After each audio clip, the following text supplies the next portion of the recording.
Good morning everyone. आज हम लोग सॉलिड स्टेट का रिवीजन करेंगे। मैंने काफ़ी टाइम से बोल रखा था कि मैं चैप्टर वाइज रिवीजन वीडियोस लाऊंगा, तो आज से मैं शुरू कर रहा हूँ। सॉलिड स्टेट में दो तीन बातें आप ध्यान रखें पहले कि इसके लिए आपको 12th के एनसीईआरटी भी थोड़ी सी ज़रूरत पड़ेगी आपको, अगर आप पढ़ना चाहते हो खुद से तो। ठीक है। इसके अलावा थोड़ा सा आप जो है मिलर इंडिसेस और प्लेन्स के बारे में आपको जानना पड़ेगा, जो बीएससी में पढ़ाते हैं। अगर आपने जैसे कि कोई अ, प- पूरी शर्मा पठानिया जैसी किताब पढ़ रखी है तो आप वहाँ से इसको रिवाइज कर लोगे। एंड इतना काफ़ी है आपके लिए, इतने से ज़्यादा एग्ज़ाम में आता नहीं है, इतना बहुत है।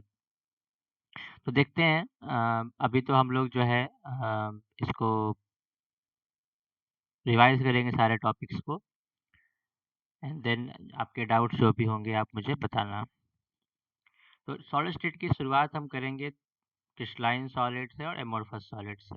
आप सबको पता है कि हम सॉलिड्स को बेसिकली दो कैटेगरी में डिवाइड कर सकते हैं, एक हो गए क्रिस्टलाइन सॉलिड, एक हो गए एमोर्फस सॉलिड। और जिसकी स्टडी हम इस चैप्टर में करते हैं वो है क्रिस्टलाइन सॉलिड, वो है क्रिस्टलाइन सॉलिड।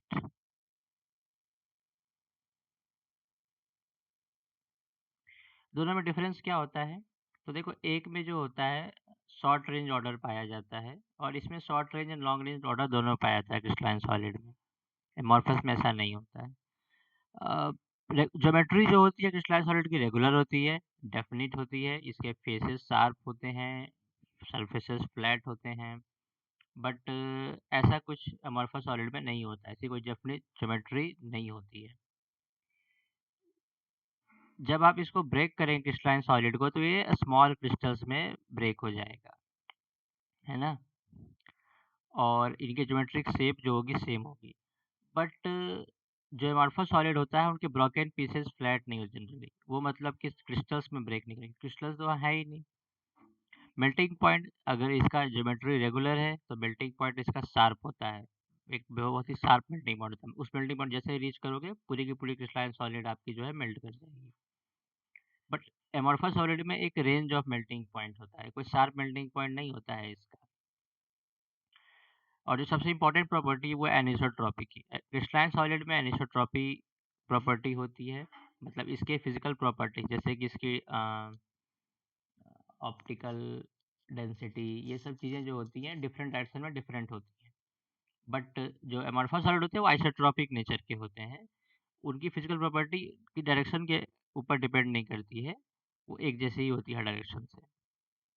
तो ये डिफरेंस जानना थोड़ा ज़रूरी है, आप बेसिक ये पढ़ते ही हो, मतलब 12th क्लास में। फिर हम देखेंगे क्रिस्टलाइन सॉलिड के टाइप्स कौन कौन से हैं। तो बेसिकली चार टाइप के क्रिस्टलाइन सॉलिड्स होते हैं। एक हो गया आपका आयोनिक सॉलिड, दूसरा मेटेलिक सॉलिड,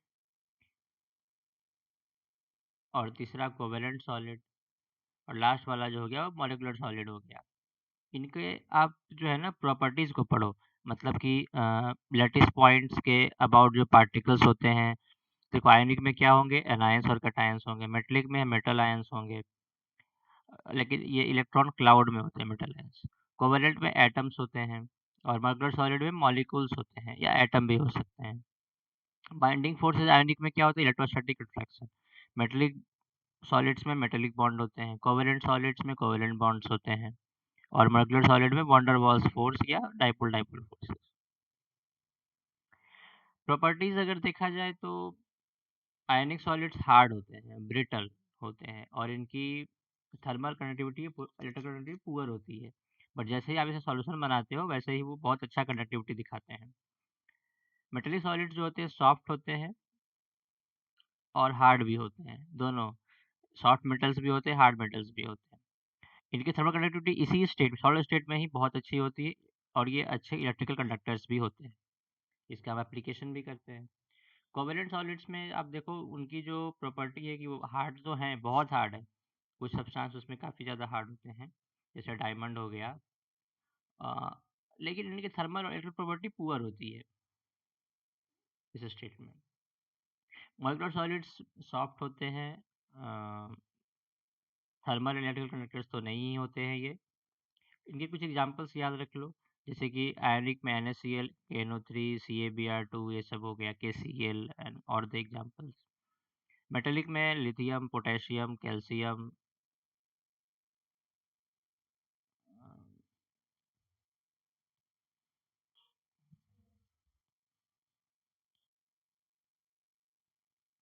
और कोवेलेंट सॉलिड में डायमंड, सिलिकॉन ऑक्साइड या क्वार्ट्ज, ये सब कोवेलेंट नेटवर्क सॉलिड्स हो गए। नेटवर्क सॉलिड्स भी कहते हैं कोवेलेंट सॉलिड्स को। और मॉलिक्यूलर सॉलिड्स हो गए आपके वाटर, हाइड्रोजन का ड्राई आइस जो आपका हो गया, ये सब। तो ये सब जो हो गए ये मॉलिक्यूलर सॉलिड्स हो गए। तो ये भी आपको थोड़ा ध्यान रखना है, कभी कभी बेसिक क्वेश्चन इनसे भी आ जाता है। नेक्स्ट मूव करते हैं हम लोग। अब लैटिस क्या होता है, क्रिस्टल क्या होता है, और यूनिट सेल क्या होता है। तो इसमें एक टर्म और हम लोग इंक्लूड कर देते हैं, space lattice, crystal, unit cell. देखो, लैटिस जो होता है ये arrangement of points in spaces, points है, सिर्फ और सिर्फ पॉइंट्स, और कुछ नहीं है। देखो ये जैसे पॉइंट्स का अरेंजमेंट हो गया, ये 2 डायमेंशन में किया है, आप इसको 3 डायमेंशन में करोगे तो ये स्पेस लैटिस हो जाएगा। तो lattice is mainly arrangement of points in space. अब हम इसमें कोई मोटिफ या बेसिस लगा देते, जैसे मैंने यहाँ पे एक हार्ट ले लिया और मैंने क्या किया, हार्ट को इन सारे पॉइंट्स पे लगा दिया। तो मैंने इस लैटिस अरेंजमेंट में मोटिफ और बेसिस लगा दिए, तो हमारे पास जो मिल गया वो मिल गया क्रिस्टल। ये बहुत इंपॉर्टेंट है कि लैटिस और क्रिस्टल में क्या डिफरेंस होता है। दिस इज अ क्रिस्टल, अगर इसको 3D में एक्सटेंड कर दो तो 3 डायमेंशनल क्रिस्टल हो जाएगा। और लैटिस क्या होगा, lattice is just arrangement of points in space. Okay. अब यूनिट सेल क्या होता है, तो यूनिट सेल जो ऐसा पैटर्न जिसको आप रिपीट करो, पीरियोडिकली रिपीट करो, तो वो पूरा का पूरा आपका जो क्रिस्टल स्ट्रक्चर है उसको फॉर्म करेगा, तो वो यूनिट सेल हो गया। जैसे कि मान लो कि मैं ये वाला ब्लॉक अगर रिपीट करता हूँ यहाँ पे, तो ये जो है पूरा का पूरा स्ट्रक्चर जनरेट कर देगा। इसको आप थोड़ा और बढ़ा के देख लेना, है ना। यूनिट सेल हो गया। ये सब डेफिनेशन आप पहले ही पढ़ते हो 12th क्लास में, हम लोग जस्ट यहाँ पे रिकॉल कर रहे हैं। अब देखो 2D लैटिस बनाते हैं, तो मैंने 2 डायमेंशनल अरेंजमेंट ऑफ पॉइंट्स ले लिए, ये लैटिस हो गया आपका। अब इसे यूनिट सेल्स कैसे बना सकते हैं, देखो यूनिट सेल बनाने के लिए क्या क्या पॉसिबल अरेंजमेंट्स होंगे। एक तो ये हो गया कि आपका जो ये वाला एंगल, ये वाला साइड है ए और ये वाला साइड है बी, तो ए और बी जो है बराबर हो, और इनके बीच की एंगल जो है 90 डिग्री हो। तो ये जो आपका होगा पहला टाइप का प्लैनर लैटिस होगा। दूसरा अरेंजमेंट ये हो सकता है कि आपका ए और बी जो है ना इक्वल ना हो, और एंगल जो हो 90 डिग्री हो, तो ये सेकेंड टाइप का प्लैनर लैटिस बनेगा। और फिर अगर आपके पास दोनों बराबर हो और एंगल 60 डिग्री हो, तो ये थर्ड टाइप के बनेंगे।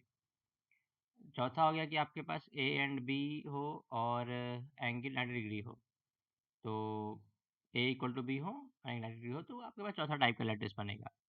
और पांचवा हो गया कि आपके ए और बी अनइक्वल हैं और एंगल 90 डिग्री भी नहीं है, 60 डिग्री भी नहीं है, ये कुछ और एंगल है, तो ये पांचवा टाइप का बनेगा। तो only 5 possible types of planar lattice are there. अब लैटिस एक बार आपने बना लिया, अब इसमें यूनिट सेल आप बना सकते हो। देखो मैंने एक यूनिट सेल ये ले लिया, ये एक यूनिट सेल हो गया। या फिर जो है आपका यूनिट सेल ऐसा भी हो सकता है कि उसमें एक और पॉइंट आ जाए बीच में। तो जैसे कि मैंने ये यूनिट सेल बना लिया। तो यूनिट सेल जो होता है यूनिक नहीं होता है किसी भी लैटिस के लिए, किसी भी लैटिस के लिए। ये भी देखो यूनिट सेल हो गया। इसमें से कुछ यूनिट सेल जो होते हैं प्रिमिटिव होते हैं, कुछ जो होते हैं नॉन प्रिमिटिव यूनिट सेल होते हैं, तो उसके बारे में हम पढ़ते हैं। देखो 3 डायमेंशन में अगर आप लैटिस बनाते हो, तो ये जो है आपका प्रिमिटिव लैटिस हुआ। प्रिमिटिव लैटिस कैसे हुआ, क्योंकि इसमें बस कॉर्नर्स पे एटम है, ठीक है। मतलब जो लैटिस पॉइंट्स है बस यही है लैटिस पॉइंट्स, यहाँ यहाँ यहाँ लैटिस पॉइंट है कि एक यहाँ है, एक यहाँ है, एक यहाँ है, एक यहाँ लैटिस पॉइंट, एक लैटिस पॉइंट यहाँ है और इसके पीछे लैटिस पॉइंट होगा, ठीक है, ऐसे करके यहाँ। तो इतने सारे लैटिस पॉइंट्स हैं, वहीं पे एटम्स प्रेजेंट है। बट अगर आप इसमें देखो, इस वाले फिगर में, तो यहाँ पे एक बीच में भी एटम मौजूद है, यहाँ भी एक लैटिस पॉइंट है इस क्यूब के बीच में। तो इसमें लैटिस पॉइंट जो है ना, यूनिट सेल के अंदर भी एक लैटिस पॉइंट है। ये जो है नॉन प्रिमिटिव यूनिट सेल हो गया, है ना। और अगर इसमें आप देखोगे तो इसमें जो है फेस सेंटर्स पे भी लैटिस पॉइंट्स हैं। ये भी क्या हो गया, नॉन प्रिमिटिव यूनिट सेल हो गया, ठीक है। तो ये प्रिमिटिव यूनिट सेल हो गया और ये नॉन प्रिमिटिव हो गया, ठीक है। आगे बढ़ते हैं। अब हम 3 डायमेंशन में अगर एक यूनिट सेल को ड्रॉ करें तो यूनिट सेल कुछ ऐसा दिखेगा। ये जो एक्स वाई जेड है, अभी मैंने यहाँ पे एक्स वाई जेड परपेंडिकुलर लिया है, कार्टेशियन कोऑर्डिनेट्स लिया है, लेकिन इनको हम क्रिस्टलोग्राफिक एक्सिस कहते हैं। ऐसा क्यों कहते हैं, देखो। तो हमारे पास अगर क्यूबिक लैटिस हो,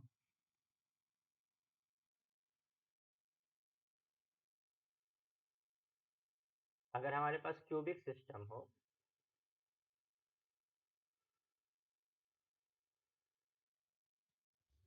तो हमारे पास इस तरह का कुछ एक्सिस मिलेगा जो आपस में सारे परपेंडिकुलर कार्टेशियन कोऑर्डिनेट की तरह, जैसे यहाँ मैंने बनाया। बट अगर हमारे पास कोई नॉन क्यूबिक सिस्टम हो,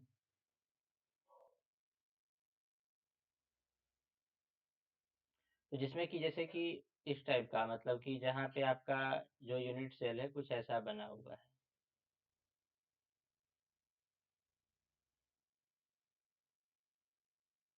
है ना।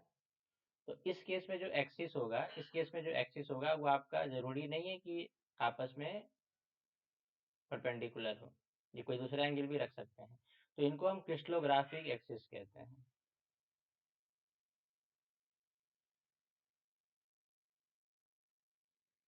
और ये जनरल केस होता है, और जो स्पेशल केस होता है वो होता है आपका ये।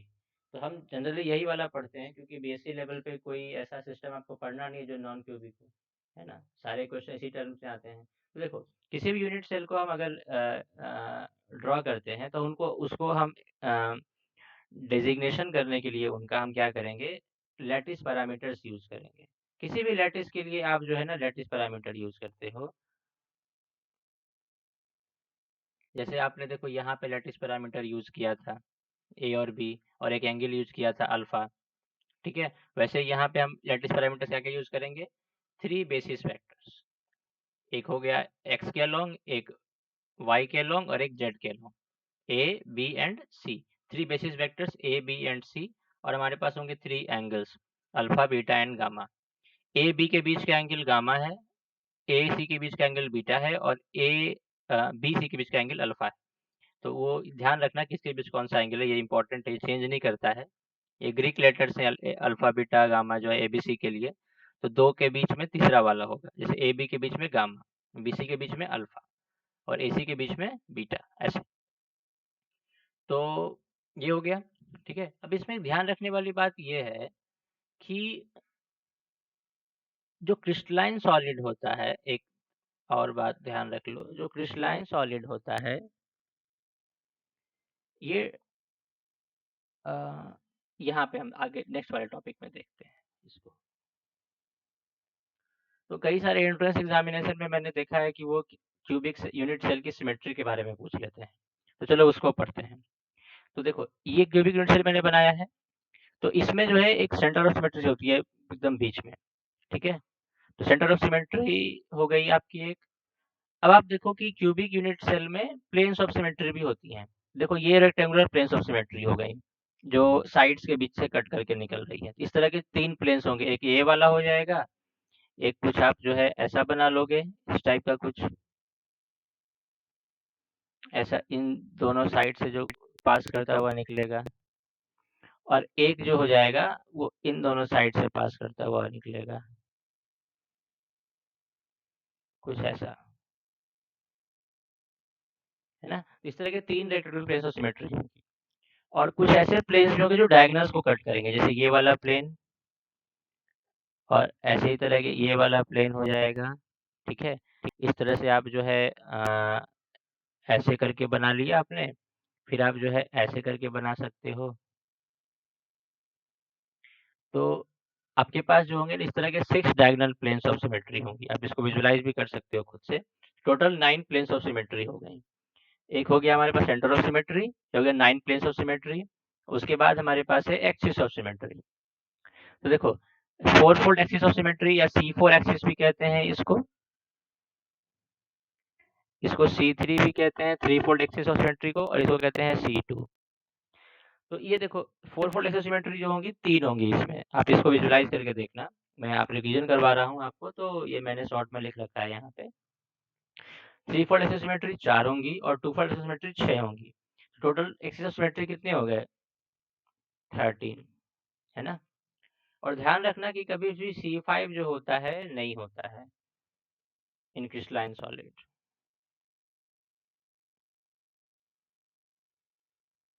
क्योंकि देखो क्रिस्टल्स जो होते हैं वो ट्रांसलेशनल सिमेट्री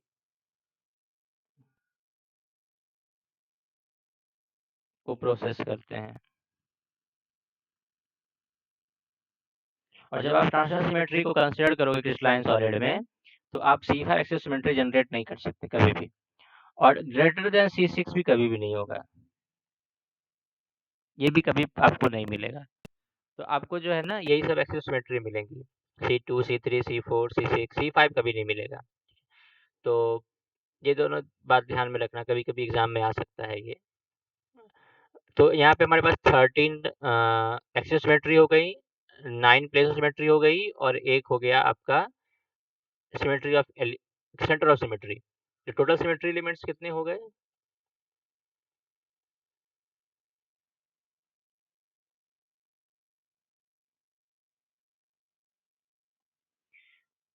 23। तो कभी कभी पूछा जाता है ये आप ध्यान रखना। अब देखो क्रिस्टल सिस्टम्स के बारे में पढ़ते हैं, ब्रेवियरीज के बारे में पढ़ते हैं। हमारे पास 7 क्रिस्टल सिस्टम्स हैं। ये कैसे आया, क्यों आया, बुक्स में अच्छी तरीके से लिखा होता है। और हमारे पास 14 ब्रेवियर लैटिसेस होते हैं, ठीक है। तो जो 7 क्रिस्टल सिस्टम्स है वो है cubic, tetragonal, orthorhombic, monoclinic, hexagonal, rhombohedral, और इसको ट्राइगोनल भी कहते हैं या ट्राइक्लिनिक। क्यूबिक में हमारे पास 3 तरह के लैटिसेस हो सकते हैं। एक हो गया आपका प्रिमिटिव, एक हो गया आई यानी इंड सेंटर्ड, और एक हो गया फेस सेंटर्ड। देखो पी का मतलब हो गया आपका प्रिमिटिव यूनिट सेल, आई का मतलब हो गया इन सेंटर्ड या बॉडी सेंटर्ड, ठीक है, तो आप इसको बॉडी सेंटर भी कहते हो। एफ का मतलब हो गया फेस सेंटर, और सी का होता है सी फेस सेंटर। इसका मतलब है कि अपोजिट फेसेस पे बस एटम्स प्रेजेंट होंगे। मतलब कि एक तो होगा क्यूब के सारे कॉर्नर्स पे होगा, और किसी भी दो अपोजिट फेस पे एटम प्रेजेंट होंगे, इसको कहते हैं सी फेस सेंटर, है ना।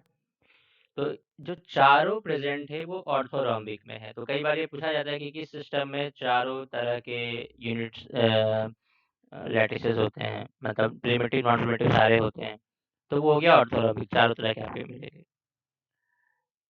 क्यूबिक में फिर देखो 3 तरह के होते हैं, प्रिमिटिव, इन सेंटर्ड और फेस सेंटर्ड। और ये एक ध्यान रखना ऑर्थोरोम्बिक वाला केस।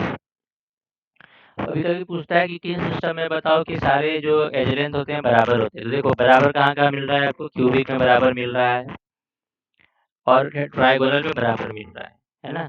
तो क्यूबिक और ट्राइगोनल में जो एज लेंथ होता है वो इक्वल होता है, ठीक है।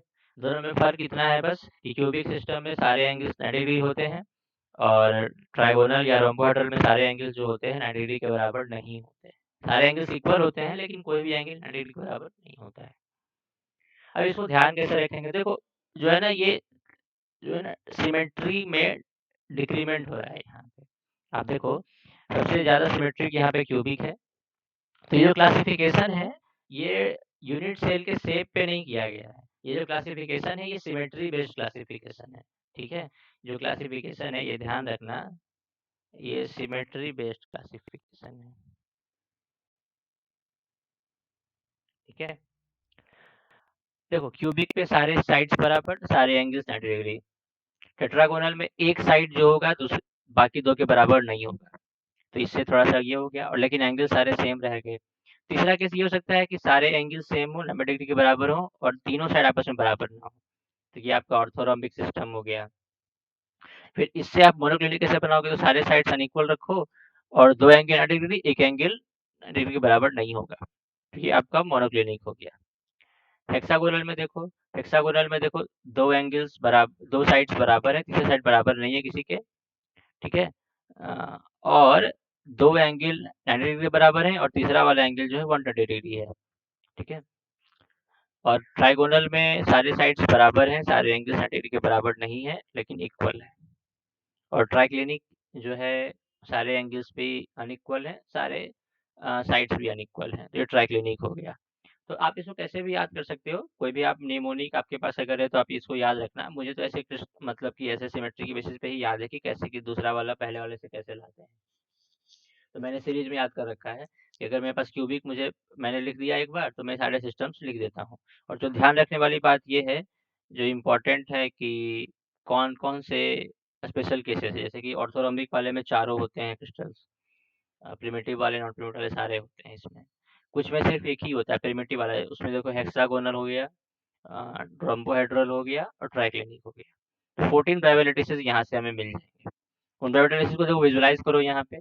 ये आपका प्रिमिटिव क्यूबिक सिस्टम, देखो ये प्रिमिटिव लैटिस हो गया, ये वाला आपका हो गया क्यूबिक सिस्टम में बॉडी सेंटर्ड और इन सेंटर्ड, और ये हो गया आपका फेस सेंटर्ड, सारे फेसेस पे भी लैटिस पॉइंट्स। टेट्रागोनल सिस्टम देखो, क्यूबिक से हम टेट्रागोनल पे पहुंचे, तो टेट्रागोनल में देखो दो मिलते हैं, प्राइमिटिव और इन सेंटर्ड। ऑर्थोरम्बिक में देखो चारों मिलते हैं, है ना। तीसरा वाला क्या था, ऑर्थोरम्बिक, इसमें चारों मिलते हैं।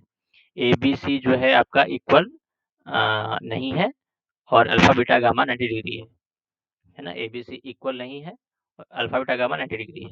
इसमें चारों टाइप के मिलते हैं। देखो ये सी फेस सेंटर्ड हुआ, अपोजिट फेसेस में हमने दो एटम लगा, दो लैटिस पॉइंट्स रखे हैं, तो ये वाला जो हो गया इसको सी फेस सेंटर्ड कहते हैं, ठीक है।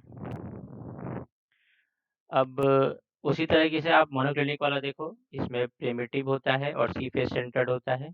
ट्राइक्लिनिक में एक ही प्रेजेंट होता है, प्रिमिटिव वाला। हेक्सागोनल में भी प्रिमिटिव वाला होता है सिर्फ, और ट्राइगोनल में भी प्रिमिटिव वाला होता है सिर्फ। तो ओनली प्रिमिटिव वाले ये तीन है, ये है ओनली प्रिमिटिव वाले। इस तरह के आपको एग्जाम में क्वेश्चंस मिलेंगे इसके बेसिस पे, ठीक है। और इसमें ऑल है सारे, चारों। फिर उसके बाद क्यूबिक में तीन है। तो इस तरीके से आप इसको जो है ना, इसको ऐसे ध्यान रखें, ध्यान इसके बारे में। थ्योरेटिकल डेंसिटी, अब किसी भी क्रिस्टल की जो डेंसिटी होती है, आप उसे यूनिट सेल के नॉलेज से ही निकाल सकते हो। अगर आपको पता है कि यूनिट सेल में कितने नंबर ऑफ एटम्स हैं, अगर आपको पता है उसका मोलर मास क्या है, अगर आपको पता है कि वॉल्यूम ऑफ यूनिट सेल क्या है, वॉल्यूम कैसे निकालें, अगर आपको सारे एलिमेंट्स पता हो तो आप वॉल्यूम निकाल सकते हो यूनिट सेल का।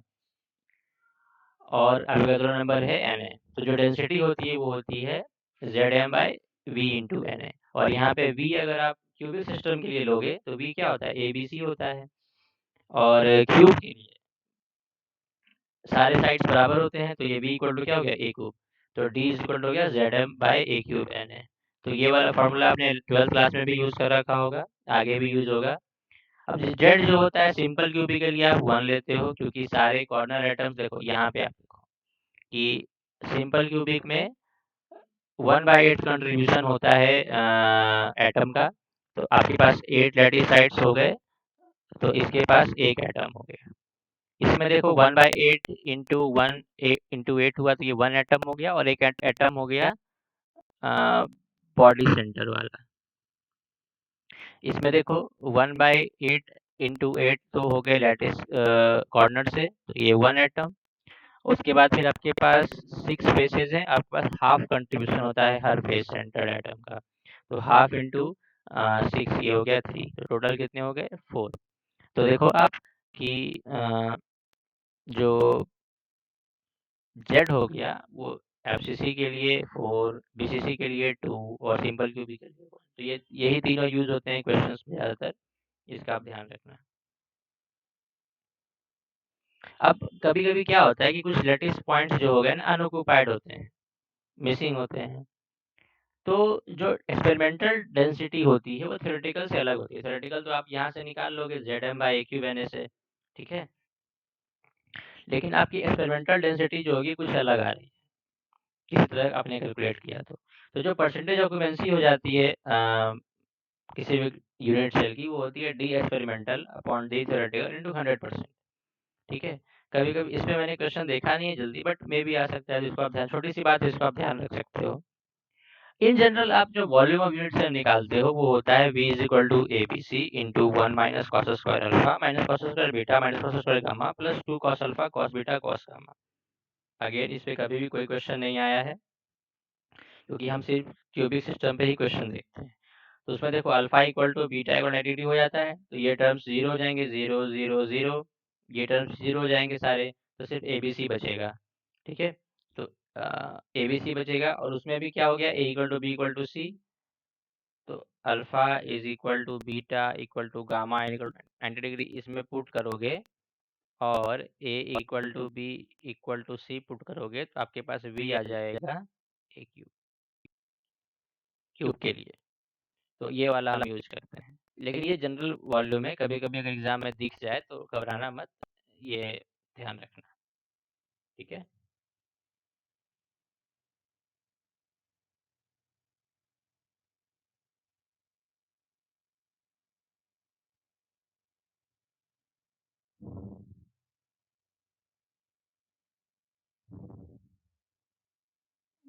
My pen is not working somehow.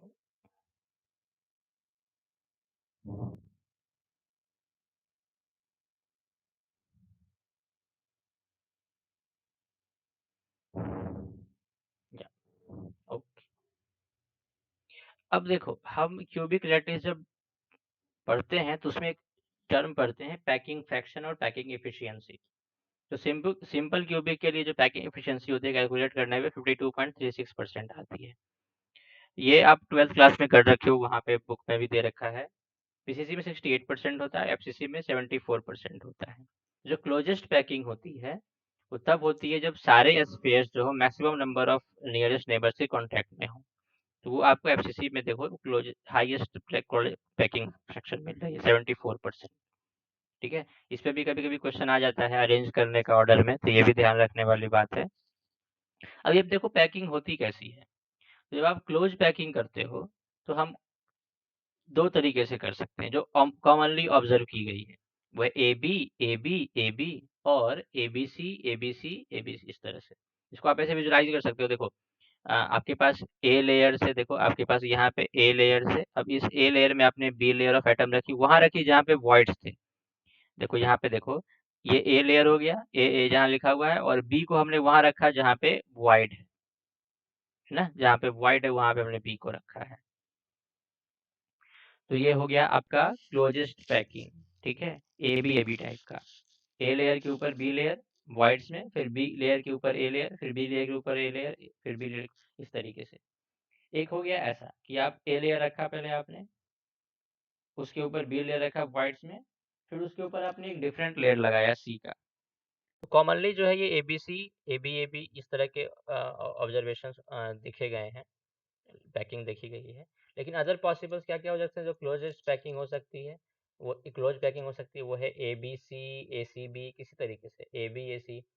जो क्लोज पैकिंग नहीं होती है वो क्या हो गई, देखो जैसे A B B A A B, इस तरीके से। तो ये कभी भी क्लोज पैकिंग नहीं होगी, क्योंकि देखो ए लेयर के ऊपर बी लेयर रखा और बी के ऊपर बी रख दिया, तो कभी भी क्लोज पैकिंग नहीं होगी, ठीक है? ये कभी भी क्लोज पैकिंग नहीं होगी।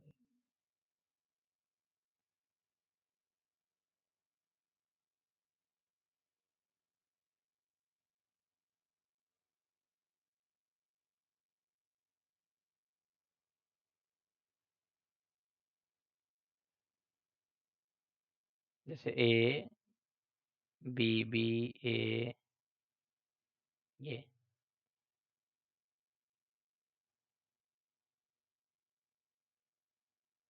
My pen is not working. I don't know why.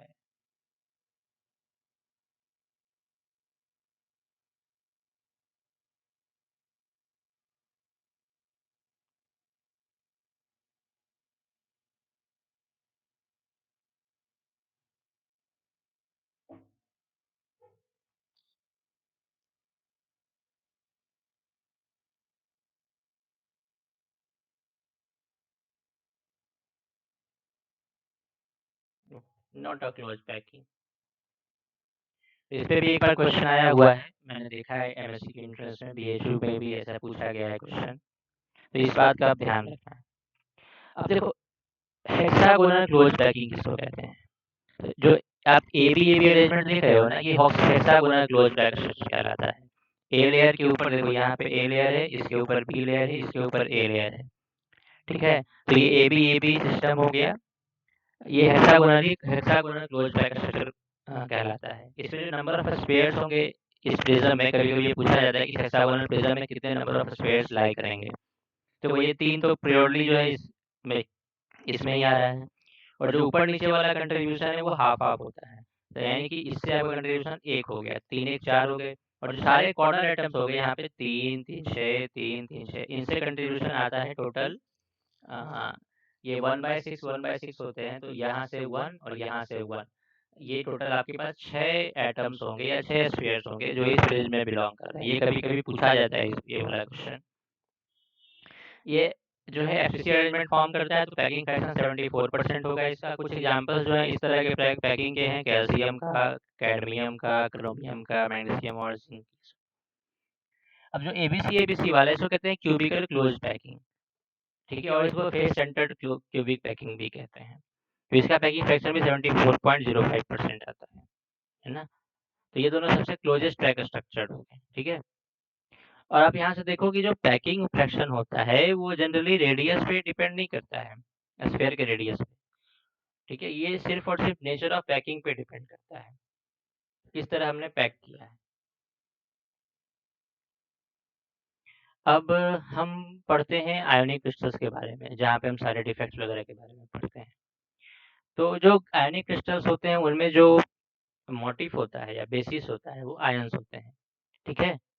Cations and anions. Generally क्या होता है कि अनायन लार्ज साइज के होते हैं तो वो यूनिट सेल फॉर्म करते हैं जनरली, और जो व्हाइट्स होता है उसमें जो है कैटायंस होते हैं व्हाइट्स, क्योंकि उनका साइज छोटा होता है, व्हाइट्स ऑक्यूपाई कर सकते हैं।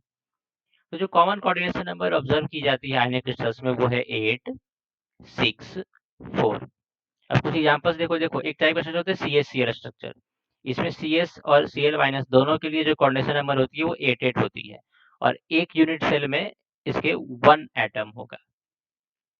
मैंने अगर रखा, हाँ देखो ये सी एस स्ट्रक्चर है, एक Cl जो है, एक CS जो है सीजियम का जो आयन है वो सेंटर में है, BCC बॉडी सेंटर में, और जो Cl- वाले आयन है उन्होंने ये एक सिंपल अरेंजमेंट फॉर्म कर रखा है।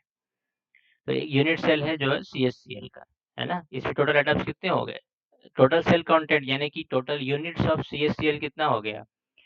टोटल यूनिट ऑफ CH-Cl ये 1 हो गया। देखो 1 हो गया Cl का यूनिट और 1 हो गया CS का यूनिट, सीजियम का। टोटल यूनिट्स ऑफ CH-Cl कितने हो गए? 1। अब NaCl को देखो, NaCl कुछ इस तरह का स्ट्रक्चर फॉर्म करता है कि अल्टरनेट साइड्स पे जो होते हैं Na होते हैं और Cl- होते हैं। और ये भी जो होता है कोऑर्डिनेशन नंबर इसका जो होता है 6 होता है, FCC स्ट्रक्चर फॉर्म करता है ये। Na+ के लिए भी कोऑर्डिनेशन नंबर 6 हो गई और क्लोरीन माइनस के कोऑर्डिनेशन नंबर 6 हो गई। और सेल कंटेंट कितना हो गया? तो एक यूनिट सेल में अगर आप देखोगे तो इसमें 4 4 जो है इसमें आपके पास Cl- 4 Na+ मिलेंगे, तो टोटल सेल कंटेंट 4 NaCl के यूनिट्स हो गए। 4 NaCl के यूनिट्स इसके एक यूनिट सेल में होंगे, ठीक है? क्योंकि देखो आप जो यहाँ पे आपको फिगर में दिख रहा है, ये वाला फिगर NaCl का है। वैसे ही आपके पास जिंक सल्फाइड का स्ट्रक्चर होता है, तो उसमें Zn2+ जो होता है कैटायन है और सल्फाइड आयन है। सल्फाइड ने ये फॉर्म कर रखा है, यूनिट सेल फॉर्म कर रखा है। इसको जिंक पेरेंट स्ट्रक्चर भी कहते हैं। और इसमें भी सेल कंटेंट जो हो गया 4 हो गया, मतलब कि Zn और Zns यानी कि जिंक सल्फाइड के 4 यूनिट्स होंगे एक यूनिट सेल में, ठीक है? कोऑर्डिनेशन नंबर दोनों के लिए 4 4 होगी। अब जो इम्पोर्टेंट स्ट्रक्चर है वो है कैल्शियम फ्लोराइड का और सोडियम ऑक्साइड का। तो कैल्शियम फ्लोराइड में क्या होता है कि कैल्शियम 2+ है और फ्लोराइड 1- है ना? तो कुछ इस तरह का स्ट्रक्चर ये फॉर्म करता है, देखो ये, ठीक है? और इसमें आप देखना कि जो कैल्शियम के लिए जो कोऑर्डिनेशन नंबर है वो 8 आती है और जो फ्लोराइड के लिए कोऑर्डिनेशन नंबर आती है वो 4 आती है ना? तो ये ध्यान रखने वाली बात है, ठीक है? और उसी तरह Na2O में क्या होता है, ये उल्टा हो जाता है। सोडियम के लिए जो कोऑर्डिनेशन नंबर है वो 4 है क्योंकि इसपे चार्ज +1 का है और ऑक्साइड के लिए कोऑर्डिनेशन नंबर 8 है क्योंकि चार्ज इसमें 2- का है। और उसी तरीके से सेल कंटेंट 4 होता है। कभी-कभी एग्ज़ाम में जो होता है पेरोव्स्काइट का स्ट्रक्चर है, कभी-कभी दिखा देते हैं वो लोग, पूछ लेते हैं उसके बारे में। तो पेरोव्स्काइट का देखो एक यूनिट सेल मैंने यहाँ पे ले रखा है। इसमें क्या है देखो, इसमें ना कॉर्नर्स पे जो है बेरियम आयन्स हैं। एक एग्ज़ाम्पल मैंने लिया है ये वाला, तो कॉर्नर पे कुछ एटम्स हैं, ठीक है? एक डिफरेंट टाइप का एटम जैसे यहाँ पे ऑक्सीजन है वो फेस सेंटर्स पे, सारे फेस सेंटर्स पे है और एक बॉडी सेंटर पे एक छोटा सा Ti4+ का। ये एक स्ट्रक्चर है, टिपिकल स्ट्रक्चर है पेरोव्स्काइट का। तो ये वाला फिगर ध्यान में रखना, इससे काफी सारे आप क्वेश्चन कर लोगे, देखना क्वेश्चन करना तो पता चलेगा आपको। फिगर याद रखना थोड़ा हमेशा अच्छा रहता है क्योंकि फिगर से हम चीजें बहुत जल्दी याद रखते हैं, लंबे टाइम तक रिटेन कर सकते हैं, ये भी होता है, ठीक है? तो ये कुछ फिगर्स थे यूनिट सेल के जो आपको दिमाग में होने चाहिए, उससे क्वेश्चन करने में आसानी होती है। बाकी ये टेबल से आपका सारा जो टाइप का जो आयनिक क्रिस्टल्स होता है इससे आपका रिकॉल हो जाएगा, इससे ज़्यादा कभी एग्जाम में कुछ आता नहीं, ठीक है? अब आयनिक क्रिस्टल्स में जो बहुत इंपॉर्टेंट कॉन्सेप्ट है वो है रेडियस रेशियो का और उसका रिलेशन कैसे है कोऑर्डिनेशन नंबर से। तो देखो रेडियस रेशियो मतलब होता है radius of cation upon radius of अनायन, ठीक है? तो अगर रेडियस रेशियो 0.11155 से कम है तो वो उसका कोऑर्डिनेशन नंबर 2 होता है और उसकी ज्योमेट्री लीनियर होती है। अगर आपका रेडियस रेशियो 0.155 से 0.225 के बीच में है तो कोऑर्डिनेशन नंबर 3 हो गया और ज्योमेट्री हो गई ट्रायंगुलर। अगर रेडियस रेशियो 0.225 और 0.414 से के बीच में लाई करता है तो रेडियस कोऑर्डिनेशन नंबर 4 हो गई और ज्योमेट्री हो गई टेट्राहेड्रल। और अगर आपके पास 0.414 से 0.732 रेडियस रेशियो है गिवन तो ज्योमेट्री जो होगी ऑक्टाहेड्रल होगी, ठीक है? और 0.732 से अगर 1 के बीच में रेडियस रेशियो है तो कोऑर्डिनेशन नंबर 8 हो गया और सिस्टम जो हो गया ज्योमेट्री जो होगी क्यूबिक ज्योमेट्री हो गई उसकी। और एक जो होता है क्लोजेस्ट स्फीयर पैकिंग होती है एससीपी वाला अरेंजमेंट, तो उसकी रेडियस रेशियो 1 से आपको ज़्यादा मिलेगी, तो वहाँ पे कोऑर्डिनेशन नंबर 12 मिलेगा आपको, ठीक है? तो ये चीज़ें कुछ तो है थोड़ी बहुत आप ध्यान में रखेंगे, इस पे भी कभी-कभी क्वेश्चन आ जाता है। अब देखो अगर मान लो कि कोई अनायन अगर मान लो क्रिस्टल स्ट्रक्चर फॉर्म कर रहा है, तुम्हारे पास वॉइड्स प्रेजेंट हो गए किसी भी क्यूबिक क्रिस्टल में, खाली जगह होती है जो। तो हमारे पास जो होते हैं ना टोटल 4 टाइप के वॉइड्स होते हैं। देखो ये हो गया ट्रायंगुलर वॉइड, यहाँ पे एक एटम है, यहाँ पे एक एटम है, यहाँ पे एक एटम है ABC और इसके बीच में जो है एक वॉइड आपको दिख रही है ना? इसको ट्रायंगुलर वॉइड कहते हैं, इसकी ज्योमेट्री ट्रायंगुलर शेप की होती है। और ये जो हो गए आपके पास ऑक्टाहेड्रल वॉइड हो गया।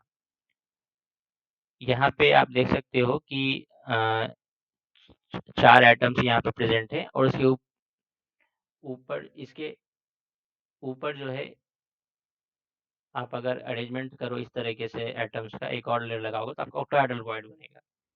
यहाँ से देख सकते हो आप कि अगर देखो इस ट्रायंगुलर वॉइड के ऊपर आपने एक एटम लगाया तो आपका जो ट्रायंगुलर वॉइड है वो टेट्राहेड्रल वॉइड बदल जाएगा। देखो यहाँ पे टेट्राहेड्रल वॉइड बन गया, ठीक है?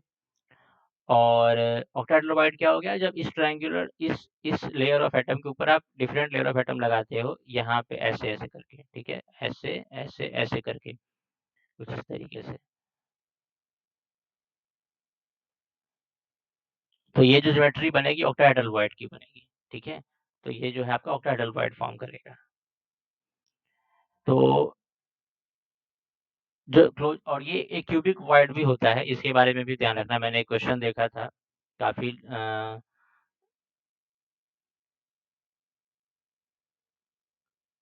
काफी लोगों ने जो है उसमें गलतियां भी कर रखी हैं,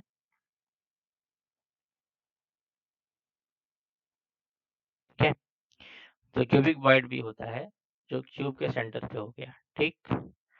अब उसकी ज्योमेट्री देख लो किस तरह से बनाई गई है। कि ये जो है इस कॉर्नर से इस कॉर्नर तक एक लाइन खींची गई है, एक डायगोनल खींचा गया है और बीच में ये जो है वॉइड आ रहा है। इसमें कोई भी एटम हो सकता है। तो कभी-कभी ये पूछा जाता है कि बिना ज्योमेट्री को डिस्टर्ब किए बताओ ये रेडियस कितनी होगी इसकी जो यहाँ पे मैक्सिमम आ सकती है। तो सिंपली आप इसको ये डिस्टेंस वाला जो है ये जो लाइन इसका डिस्टेंस निकाल दोगे। ये आर हो गया, ये आर डैश हो गया, आर डैश हो गया और ये आर हो गया। तो ये आपका यहाँ से कैलकुलेट होके आ जाता है कि मैक्सिमम रेडियस क्या हो सकता है। और इन वॉइड्स का रेडियस रेशियो भी आप ध्यान रखना, 0.155 से अगर ग्रेटर देन इक्वल टू है तो ट्रायंगुलर वॉइड होता है, 0.225 से greater than equal to tetrahedral void होता है, 0.414 से greater than equal to octahedral void होता है और क्यूबिक वॉइड के लिए वो 0.732 से बड़ा होता है, ग्रेटर देन इक्वल टू होता है। और नेक्स्ट नंबर तीनों के लिए क्या हो गया, ट्रायंगुलर वॉइड के लिए 3 हो गई, टेट्राहेड्रल के लिए 4, ऑक्टाहेड्रल के लिए 6 और क्यूबिक के लिए 8। ये भी जो है कभी-कभी एग्जाम में पूछा जाता है। अब देखो क्लोजेस्ट पैकिंग जब आप करोगे ना तो आपके पास दो तरह के होल्स या वॉइड्स ऑब्जर्व होते हैं। एक हो गया टेट्राहेड्रल वॉइड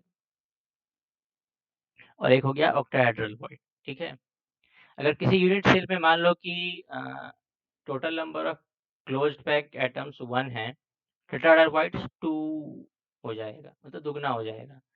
ठीक है, और ऑक्टाहेड्रल वॉइड जो होगा वो नंबर ऑफ एटम्स प्रेजेंट होगा उतना ही, उसी के इक्वल होगा। ठीक है, तो ये टेट्राहेड्रल ऑक्टाहेड्रल वॉइड का जो है ये वाला कॉन्सेप्ट आप ध्यान रखना कि इतना नंबर उसका होता है पर यूनिट सेल। ठीक, इस पे क्वेश्चंस काफी सारे आएंगे। अब देखो इनको लोकेट कैसे करते हैं क्लोजेस्ट पैकिंग में। देखो यहाँ पे आपके पास अगर first layer of close pack structure है, उसके ऊपर जो होंगे आपको टेट्राहेड्रल वॉइड्स मिलेंगे। ठीक है, उसके ऊपर आपको ऑक्टाहेड्रल वॉइड मिलेगा, उसके ऊपर टेट्राहेड्रल वॉइड मिलेगा और सेकंड क्लोजेस्ट पैक लेयर होगा ये यहाँ होगा। तो आपके पास देखो टोटल टेट्राहेड्रल वॉइड्स हो गए, दुगने हो गए क्लोज पैकिंग के, जितने एटम है उसके दुगने हो गए, ऑक्टाहेड्रल वॉइड उसी के बराबर हो गया। और ऑक्टाहेड्रल वॉइड देखो दो क्लोजेस्ट पैक लेयर के बीच में लाई करता है ऑक्टाहेड्रल वॉइड्स। ठीक है, अब एक एफसीसी यूनिट सेल में इसको लोकेट कैसे करते हैं। तो मान लो आपके पास एफसीसी यूनिट सेल है तो टेट्राहेड्रल वॉइड जो हो गया ना, वॉइड्स पर सेल कितने हो गए, पहले इसमें नंबर ऑफ एटम 4 होते हैं तो वॉइड्स 8 हो जाएगा और ऑक्टाहेड्रल वॉइड कितना हो जाएगा, 4 हो जाएगा। कहाँ कहाँ होता है, तो ये हर बॉडी डायगोनल पे होता है। तो 2 बॉडी डायगोनल्स, हर बॉडी डायगोनल पे 2 वॉइड्स होते हैं टेट्राहेड्रल वाले, तो 4 बॉडी डायगोनल्स के लिए कितने हो गए, 8 वॉइड्स हो गए टोटल। और ये एक बॉडी सेंटर में मिलेगा और एस सेंटर में मिलेगा। और जो कि एस सेंटर पे होता है तो इसका कंट्रीब्यूशन जो होता है 1/4 होता है एक यूनिट सेल के लिए। तो आपके पास 12 एजेस हो गए, तो 12 एजेस को आप 4 से डिवाइड कर दो तो 3 आ गया। टोटल आपके पास वॉइड्स कितने ऑक्टाहेड्रल वाले, 4 हो गए। ठीक है, इसी तरीके से बीसीसी यूनिट सेल में भी आप इसको लोकेट कर सकते हो, एक बार इसके बारे में पढ़ लेना आप।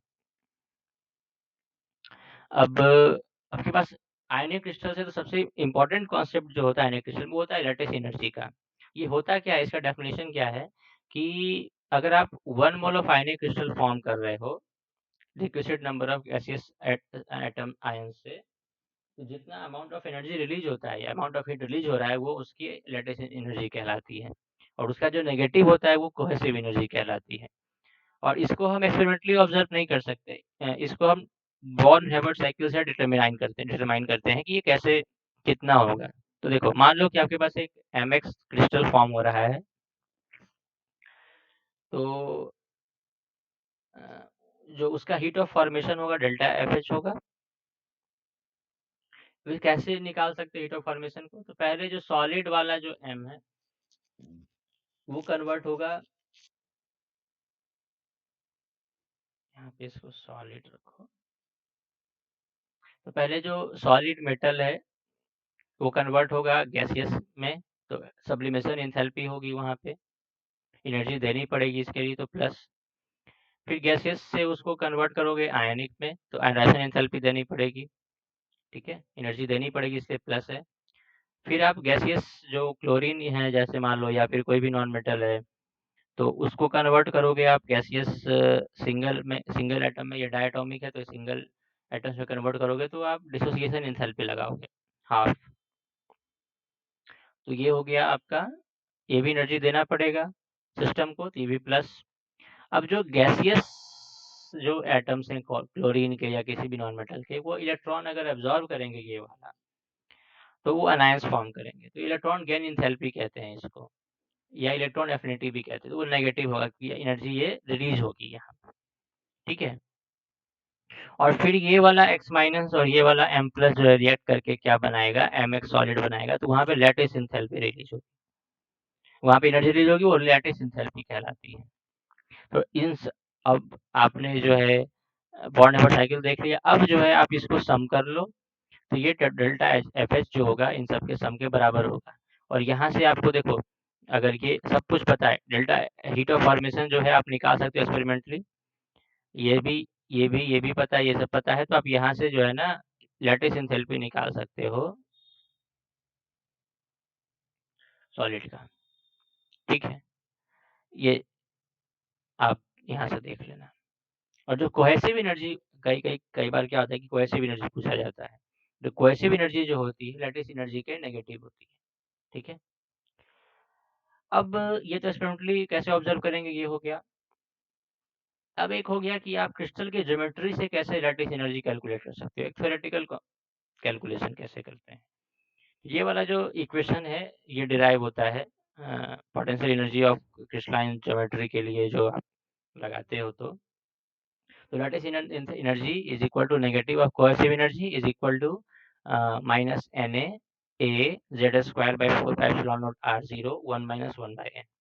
एन जो है यहाँ पे रिपल्सन टर्म है, एक्सपोनेंट ऑफ रिपल्सन टर्म, और ए कहलाता है मेडिलर कांस्टेंट, जेड जो है आपका चार्ज हो गया, और एन अवेलेबल नंबर हो गया, R zero distance of separation हो गया। तो इस फॉर्मूले में देखो ई जो है प्रोपोर्शनल है जेड के स्क्वायर के, और प्रोपोर्शनल है आर के, इन्वर्सली प्रोपोर्शनल है आर के। ठीक है, और जो ये मेडिलन कांस्टेंट है ए, ये गिवन होता है, ये आपको अगर इसके बारे में डिटेल पढ़ना है तो आप इसका डेरिवेशन देख सकते हो किसी भी बुक में। ठीक है, इसमें मेडिलन एनर्जी और बॉन्ड रिपल्सन टर्म्स भी इंक्लूडेड हैं, और ये फार्मूला हम लोग यूज करते हैं थ्योरेटिकली किसी भी geometry, lattice geometry, crystal geometry का लैटिस एनर्जी निकालने के लिए, अगर आयनिक है। और एन की वैल्यू जो होती है 6 से 12 तक वेरी करती है। अब किसी भी सॉलिड का जो एनर्जी होता है, ये इस तरह का कुछ ग्राफ प्लॉट करता है। ठीक है, अ, और इसमें देखो आप एक मिनिमा मिलेगा आपको, वो मिनिमा जो होता है आर जीरो को रिप्रेजेंट करता है। तो पहले जो है ना सिर्फ और सिर्फ जो है अट्रैक्टिव टर्म्स ही इन लोगों ने देखा था, तो वो experimental value, theoretical value different हो रही है, लेकिन बॉन्ड ने जो है उसमें रिपल्सन टर्म भी ऐड किया। तो ये जो है यहाँ से आप रिपल्सन टर्म अगर लगाओगे तो ये वाला ग्राफ मिलेगा, जो एक्चुअल ग्राफ यहाँ पे प्लॉटेड है। ठीक है, तो वहां से जो आपको एनर्जी मिलेगी मिनिमा से इसके, तो वो जो होगी लैटिस एंथैल्पी होगी। ठीक है, और मिनिमा पे वो जो डिस्टेंस होता है वो आर जीरो होता है। यहाँ पे आपका सिस्टम स्टेबल है, इसके इधर भी अनस्टेबल, इसके इधर भी अनस्टेबल, ये वाला आपका जो है अट्रैक्टिव टर्म है, और इधर वाला जो आपका रिपल्सिव टर्म है। ठीक है, इस ग्राफ पे कभी कभी क्वेश्चन आ जाता है, और ये बहुत ही फेमस ग्राफ है आपका, बहुत जगह इसको आप देखोगे। कोवेलेंट क्रिस्टल्स के बारे में अब पढ़ते हैं, हमने आयनिक क्रिस्टल्स खत्म कर लिया। ठीक है, अब हम पढ़ते हैं कोवेलेंट क्रिस्टल्स के बारे में। तो कोवेलेंट क्रिस्टल्स में दो जनरली हम लोग को पढ़ना है जो एग्जाम में आता है, एक हो गया आपका डायमंड स्ट्रक्चर जो एफसीसी लैटिस फॉर्म करता है, और दूसरा हो गया ग्रेफाइट स्ट्रक्चर। तो डायमंड में क्या होता है कि टेट्राहेड्रल होल्स में भी 4 कार्बन एटम मौजूद होते हैं, 8 टेट्राहेड्रल होल्स होते हैं, तो 4 में कार्बन एटम मौजूद होते हैं। Total number of carbon atoms कितने हो गए पर यूनिट सेल, 8 हो गए, और ये 3 डायमेंशनल नेटवर्क सॉलिड फॉर्म करता है ये। और कोऑर्डिनेशन नंबर इसका जो होता है हर कार्बन के लिए 4 होगी, और इसका जो फ्रैक्शन ऑफ वॉल्यूम ऑक्यूपाइड होता है वो 0.34 या 34% होता है। इसके कैलकुलेशंस मौजूद हैं, आपने यहाँ पे जो रेडियस रेशियो वगैरह देखा था, ये सब इसका वॉइड का रेडियस रेशियो, और ये क्रिस्टलाइन ज्योमेट्री जो भी आपने निकाली थी, इन सब के कैलकुलेशंस मौजूद हैं, ज्योमेट्रिकली कैसे करते हैं सब बुक्स में दिया होता है। But exam point of view से आपको वो तो नहीं करना है, आपको जो है बस उसके जो कंक्लूजन्स हैं वो आपको ध्यान में रखने हैं कि वहाँ से कंक्लूजन क्या निकलता है। तो कंक्लूजन ये निकलता है डायमंड स्ट्रक्चर से कि total number of carbon atoms जो होंगे 8 होंगे वहाँ पे, और जो फ्रैक्शन ऑक्यूपाइड होता है यूनिट सेल का वो होता है 34%। ठीक है, इसमें जो फोर्सेज होते हैं वो क्या होते हैं, कोवेलेंट बॉन्ड्स होते हैं, सबको पता है आपको। ग्रेफाइट स्ट्रक्चर जो होता है ये एक लेयर टाइप स्ट्रक्चर होता है। देखो यहाँ पे मैंने बना रखा है, ये देखो डायमंड स्ट्रक्चर है, यहाँ पे सारे बॉन्ड्स sp3 बॉन्ड्स हैं, ये कार्बन एटम है। ठीक है, इसका एक यूनिट सेल मैंने लिया डायमंड का। और ग्रेफाइट में देखो लेयर चल रही है, एक लेयर हो गया, फिर एक दूसरा लेयर हो गया, फिर ये तीसरा लेयर हो गया, और इसमें ये जो बॉन्ड लेंथ होती है, ये वाली बॉन्ड लेंथ, ये लगभग होती है 143 एंगस्ट्रॉम के बराबर। और ये वाला जो बॉन्ड लेंथ होता है, ये वाला जो लेंथ होता है, ये लगभग 300 एंगस्ट्रॉम के अबाउट होता है। देख लेना एग्जैक्ट वैल्यू कितनी है। कहने का मतलब ये है कि जो डिस्टेंस दोनों है बराबर नहीं है। ये sp2 बॉन्ड से, और हर कार्बन 3 कार्बन से जुड़ा हुआ है, और ये वाला जो है लेयर दूसरे लेयर पे स्लाइड कर सकता है। तो इसके इससे क्या होता है कि आपको जो स्लाइड होता है जब इससे एक लेयर दूसरे लेयर पे, तो आपको जो ग्रेफाइट का जो आपका जो लुब्रिकेंट वाला जो प्रॉपर्टी होता है ग्रेफाइट का, वो इसी स्ट्रक्चर की वजह से आता है। और थर्मोडायनामिकली ये ज़्यादा स्टेबल होता है डायमंड से, ठीक है, ये ग्रेफाइट स्ट्रक्चर। और कुछ इसमें जानने वाली बात तो है नहीं ग्रेफाइट स्ट्रक्चर के लिए, बस इतना ध्यान रखना, ठीक है। और ये स्टैक्स मौजूद होते हैं, एक दूसरे के ऊपर होते हैं, स्टैकिंग, ये पाई पाई पाई स्टैकिंग कहते हैं इसको, पाई बॉन्ड से ये जुड़ा होता है एक लेयर दूसरे लेयर से। अ, और हाँ, ये डायमंड से स्टेबल ज़्यादा होता है थर्मोडायनामिकली। उससे ज़्यादा जानने वाली बात यहाँ पे कुछ है नहीं, ठीक है। तो ये आपका खत्म हो गया कोवेलेंट क्रिस्टल। हमने क्या क्या पढ़ लिया, हमने देखो अभी तक क्या क्या रिवाइज कर लिया। हमने शुरू किया कि क्रिस्टलाइन सॉलिड और अमorphous सॉलिड क्या हैं, फिर हमने देखा कि क्रिस्टलाइन सॉलिड के टाइप्स कौन कौन से हैं, उनमें क्या क्या प्रॉपर्टी है, फिर हमने देखा कि लैटिस क्या होता है, क्रिस्टल क्या होता है, यूनिट सेल क्या होता है। तो हमने यहाँ पे देखा था कि किसी भी मोटिफ को लैटिस में अरेंज करो तो आपको क्रिस्टल मिलेगा। ये मोटिफ की जगह आप कोई एटम या कोई मॉलिक्यूल रख लोगे तो वो भी आपको क्रिस्टल मिलेगा, ठीक है। मोटिफ जस्ट एक यहाँ पे हर्ट मैंने जो बनाया है जस्ट एक सिंबल है किसी भी एटम या मॉलिक्यूल को या किसी भी आयन को रिप्रेजेंट करने के लिए। फिर हमने देखा यूनिट सेल 2D लैटिस में कितने तरह के पॉसिबल है, तो हमने देखा ये 5 तरह के पॉसिबल हैं। फिर हमने देखा कि प्रिमिटिव और नॉन प्रिमिटिव यूनिट सेल्स क्या होते हैं, ठीक है, और सेल कंटेंट क्या है। फिर देखा हमने कि 3D अगर लैटिस को रिप्रेजेंट करते हैं यूनिट सेल से तो कौन-कौन से पैरामीटर्स हमें यूज़ करने पड़ेंगे। तो लैटिस पैरामीटर्स क्या होता है, ए, बी, सी, अल्फा, बीटा, गामा। फिर हमने देखा कि क्यूबिक सिस्टम अगर ना हो, नॉन क्यूबिक सिस्टम हो, तो आपके पास क्रिस्टलोग्राफिक एक्सिस हो, जो कार्टेशियन एक्सिस से बिल्कुल भी डिफरेंट होगा, ठीक है। और उसके अलावा हम ये एबीसी लेते हैं, पैरामीटर्स, बेसिस वेक्टर्स, ठीक है। फिर हमने देखा कि क्यूबिक यूनिट सेल अगर आपके पास हैं तो उनमें कौन-कौन से सिमेट्री एलिमेंट्स प्रेजेंट हैं। तो टोटल हमने देखा कि 23 एलिमेंट्स ऑफ सिमेट्री प्रेजेंट है यहाँ पे। और इसके अलावा किसी भी क्रिस्टल को जो एक सिमेट्री फॉलो करनी पड़ती है वो होती है ट्रांसलेशनल सिमेट्री, ठीक है। जैसे अगर आप इस पॉइंट से इस पॉइंट पे जाना चाहते हो तो आपको एक लैटिस ट्रांसलेशन करना पड़ेगा, ठीक है, किसी भी पॉइंट पे जाने के लिए। तो वो लैटिस ट्रांसलेशन जो होता है वो इंटीग्रल मल्टीपल होता है एबीसी का, वो जो वेक्टर के जो टर्म्स होते हैं। तो आपको ध्यान में रखना, मतलब ये ध्यान रखना कि ट्रांसलेशन सिमेट्री होती है किसी भी क्रिस्टल में। इसकी वजह से C5 एक्सिस ऑफ सिमेट्री आपको कभी भी नहीं मिलेगी क्रिस्टलाइन सॉलिड में, और C6 से ज़्यादा भी नहीं मिलेगी, ठीक है। तो जो प्रेजेंट होंगे वो C3 होंगे, C2 होंगे, C4 होंगे, इस तरीके से, ठीक है। तो ये टोटल 23 सिमेट्री एलिमेंट्स होंगे क्यूबिक के। फिर क्रिस्टल सिस्टम्स के बारे में देखते हैं। फिर हमने देखा क्रिस्टल सिस्टम के बारे में देखा, ब्रेवियर लैटिसेस कौन-कौन से हैं, और ये सिमेट्री बेस्ड होता है, ये यूनिट सेल के साइज़ से नहीं आता है, ये शेप से नहीं आता है, सिमेट्री से आता है। और ये सारे एग्जांपल्स मैंने यहाँ पे जो भी लिए सारे यूनिट से जो हमने लिए यहाँ पे लिए थे ब्रेवियर लैटिसेस, उन सबका मैंने यहाँ पे यूनिट सेल ड्रॉ कर रखा है। अब हमने देखा थ्योरेटिकल डेंसिटी क्या होती है किसी भी यूनिट सेल की, और वो डेंसिटी जो होती है मटेरियल की डेंसिटी इन जनरल होती है। जेड क्या होता है हर सिस्टम के लिए। फिर हमने देखा कि परसेंटेज ऑक्यूपेंसी क्या होती है, फिर हमने देखा कि वॉल्यूम जो होता है इन जनरल क्या होता है। नेक्स्ट टॉपिक जो हमने देखा वो हो गया क्यूबिक लैटिस का पैकिंग फ्रैक्शन, जो आप पहले भी कैलकुलेट कर रखे हो बेसिक 12th क्लास में। फिर हमने देखा कि कितनी तरह की पैकिंग होती है, क्लोजेस्ट पैकिंग क्या होती है, फिर पैकिंग फ्रैक्शन क्या होता है इनका। और फिर हमने जो इम्पोर्टेंट टॉपिक पढ़ा वो था आयनिक क्रिस्टल्स। आयनिक क्रिस्टल्स में जो टाइप ऑफ क्रिस्टलाइन सिस्टम पढ़ते हैं हम लोग, zinc blende structure, NaCl structure, KCl structure, ये सब है ना, तो ये सब आप ध्यान रखना। उसके बाद हमने पढ़ा रेडियस रेशियो और कोऑर्डिनेशन नंबर का क्या रिलेशन है। फिर हमने टाइप ऑफ वॉइड्स पढ़े। फिर हमने पढ़ा कि अ, हमारे पास अगर कोई क्लोजेस्ट पैकिंग है तो कितने कौन-कौन से तरह के होल्स होंगे, उन होल्स को कैसे लोकेट कर सकते हैं। फिर हमने जो इम्पोर्टेंट कॉन्सेप्ट पढ़ा वो था लैटिस एनर्जी का क्रिस्टल में, क्योंकि उसके बिना तो अन्य क्रिस्टल्स फॉर्म होंगे नहीं। तो इसके पे क्वेश्चन भी आते हैं, और ये कहते हैं बॉर्न-हेबर्ट साइकिल कहते हैं इसको, ठीक है। ये बॉर्न-हेबर्ट साइकिल हमने देखा यहाँ पे।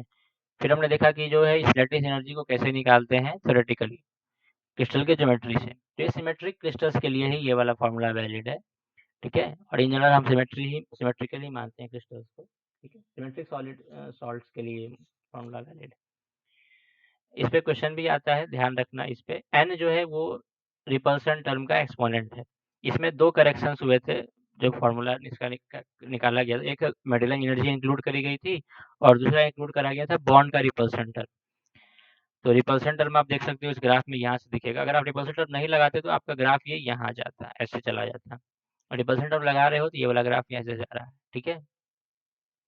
तो ये ग्राफ बहुत इंपॉर्टेंट है, ये एक कौन से पोटेंशियल को रिप्रेजेंट करता है ये आप पढ़ लेना।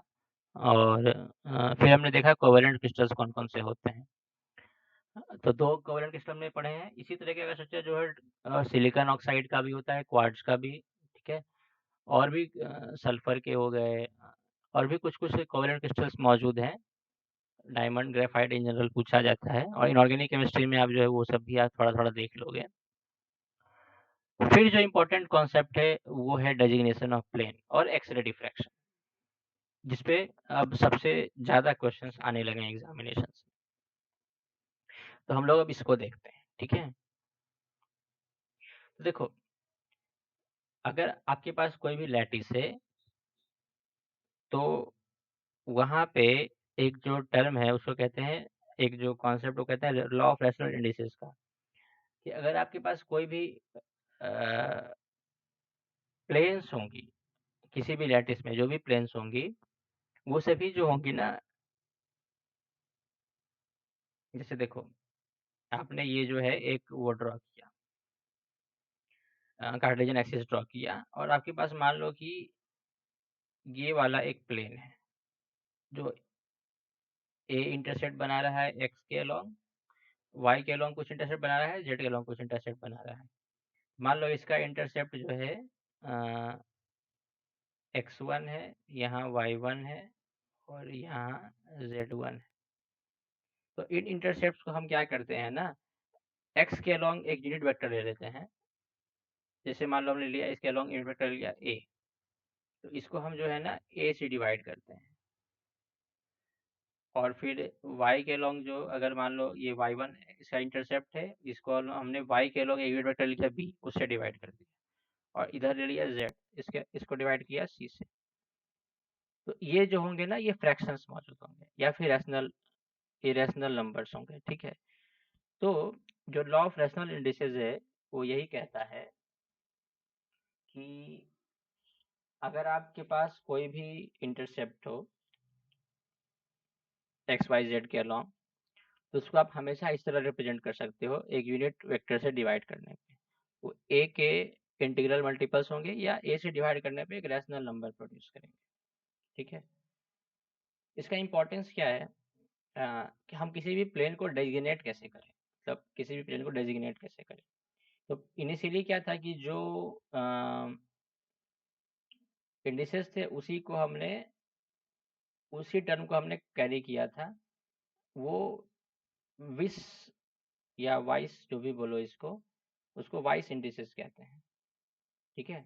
जैसे ये मान लो इंटरसेप्ट x1 y1 z1 है, तो वो ही जो हो गया वाइस इंडिसेस हो गया। फिर मिलर ने क्या किया, इस कॉन्सेप्ट को थोड़ा मॉडिफाई किया ताकि जो है आपके पास एक डेफिनिट तरीका मिले आपको किसी भी प्लेन को डेजिग्नेट करने का। तो हम उसको समझते हैं, हम उसको इस तरह को समझते हैं। तो हमारे पास मान लो कि ये एक लैटिस मैंने बनाया है 2 डायमेंशन में, बट आप कंसिडर करो कि ये 3 डायमेंशन में मान लो एक्सटेंडेड है, ठीक है। तो जैसे ये अलोंग ए अलोंग बी है, तो इधर मान लो कि अलोंग आपके पास सी है, मतलब एक्स के अलोंग ए, वाई के अलोंग बी, जेड के अलोंग सी। अब ये वाली प्लेन देखो, ये वाली प्लेन जो है ना, ये कभी भी जेड को इंटरसेप्ट तो कर नहीं रही है, मतलब यहाँ पे ये ए को इंटरसेप्ट कर रही है और बी को कर रही है, ठीक है। तो हमारे पास जो लॉ ऑफ रेशनल इंडिसेस था वो क्या था कि हम हमेशा जो है ऐसे unit length A B C choose कर सकते हैं 3 बेसिस वेक्टर्स के अलॉन्ग, जैसे कि आपके 3 बेसिस वेक्टर क्या हो गए, एक्स वाई जेड हो गए। इनके डायरेक्शन के अलॉन्ग हमेशा हम 3 ऐसे A B C vectors choose कर सकते हैं, ठीक है। और किसी भी इंटरसेप्ट को अगर हम इससे डिवाइड करते हैं, किसी भी इंटरसेप्ट को हम इससे डिवाइड करते हैं बेसिस वेक्टर के अलॉन्ग यूनिट वेक्टर से, तो हमें क्या मिलता है, या तो एक इंटीजर मिलता है या रेशियो ऑफ 2 इंटीजर्स मिलता है, ठीक है। या तो हमें इंटीजर मिलता है या तो हमें रेशियो ऑफ 2 इंटीजर्स मिलता है, ठीक है। तो इसको हम लोग कहते हैं लॉ ऑफ रैशनल इंडिसेस, ठीक। अब हमारे पास देखो विश इंडिसेस जो है वो क्या होंगी। मेरे पास मान लो कि अभी जो है ये वाला एग्जांपल देखो, सेट ए प्लेन्स का एग्जांपल देखो। तो सेट ए प्लेन्स में जो प्लेन है वो जेड को इंटरसेक्ट नहीं कर रही है, वो एक्स का और वाई को इंटरसेक्ट कर रही है। तो सेट ए के लिए देखो आप,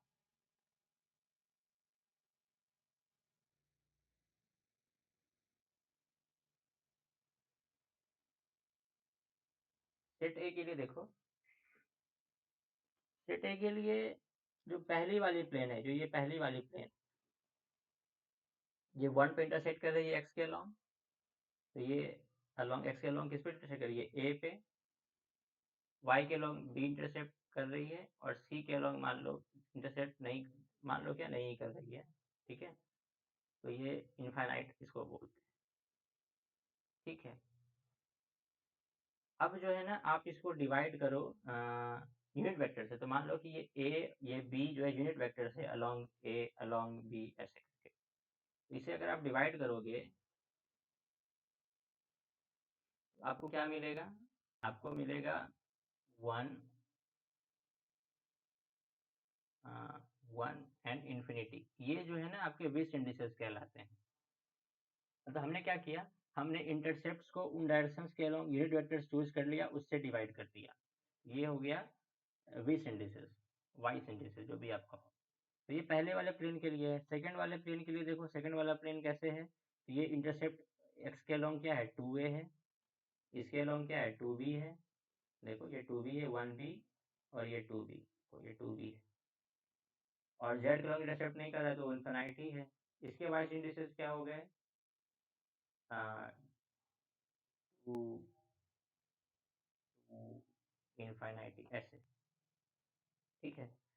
इसी तरीके से और भी हो गया, तीसरे वाले प्लेन के लिए 3a 3b, इस तरह से। तो ये जो हो गए वाइस इंडिसेस हो गए। तो जो इंटरसेप्ट हो गया उसी को हमने वाइस इंडिसेस कह दिए। अब मिरर इंडिसेस क्या होता है।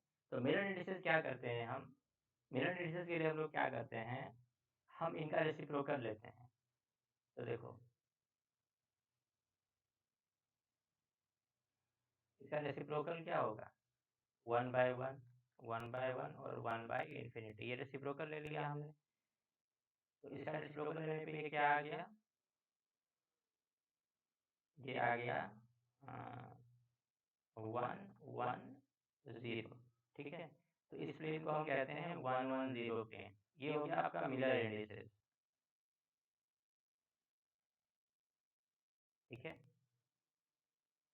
अब आप इस प्लेन के लिए देखो, अगर आप इस प्लेन के लिए लिखोगे तो 1/2 1/2 1/∞। अब इस फ्रैक्शन को आप क्लियर कर दो। तो मैंने इसको अगर 2 से मल्टीप्लाई कर दिया तो ये फ्रैक्शंस क्लियर हो जाएंगे। तो ये हो जाएगा 1 1 और 0, है ना। तो ये दोनों प्लेन सेम हो गए। तो जो पैरेलल प्लेन्स होती हैं, देखो ये जो प्लेन्स होंगी, ये जो प्लेन्स है ये पैरेलल प्लेन्स हैं। पैरेलल प्लेन्स के लिए जो मिरर इंडिसेस होंगे वो सेम आएंगे, 1 1 0 1 1 0। तो वाइस इंडिसेस मिरर इंडिसेस में क्या डिफरेंस है आपको यहाँ समझ आ गया, ठीक है।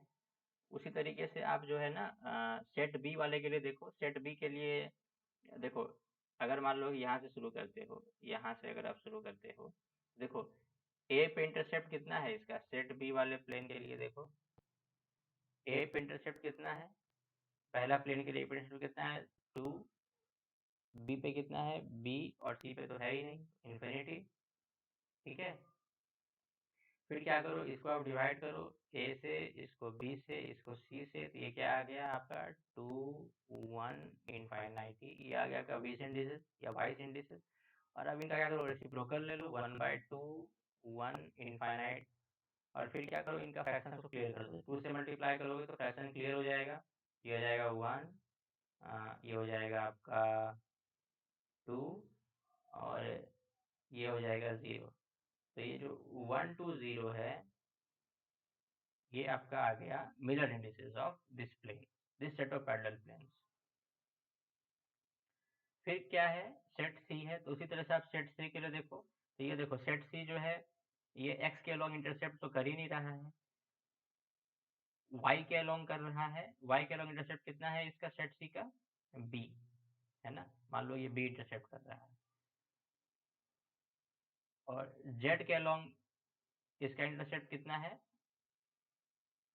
ये इंटरसेप्ट इसका जो है सी है। ठीक है,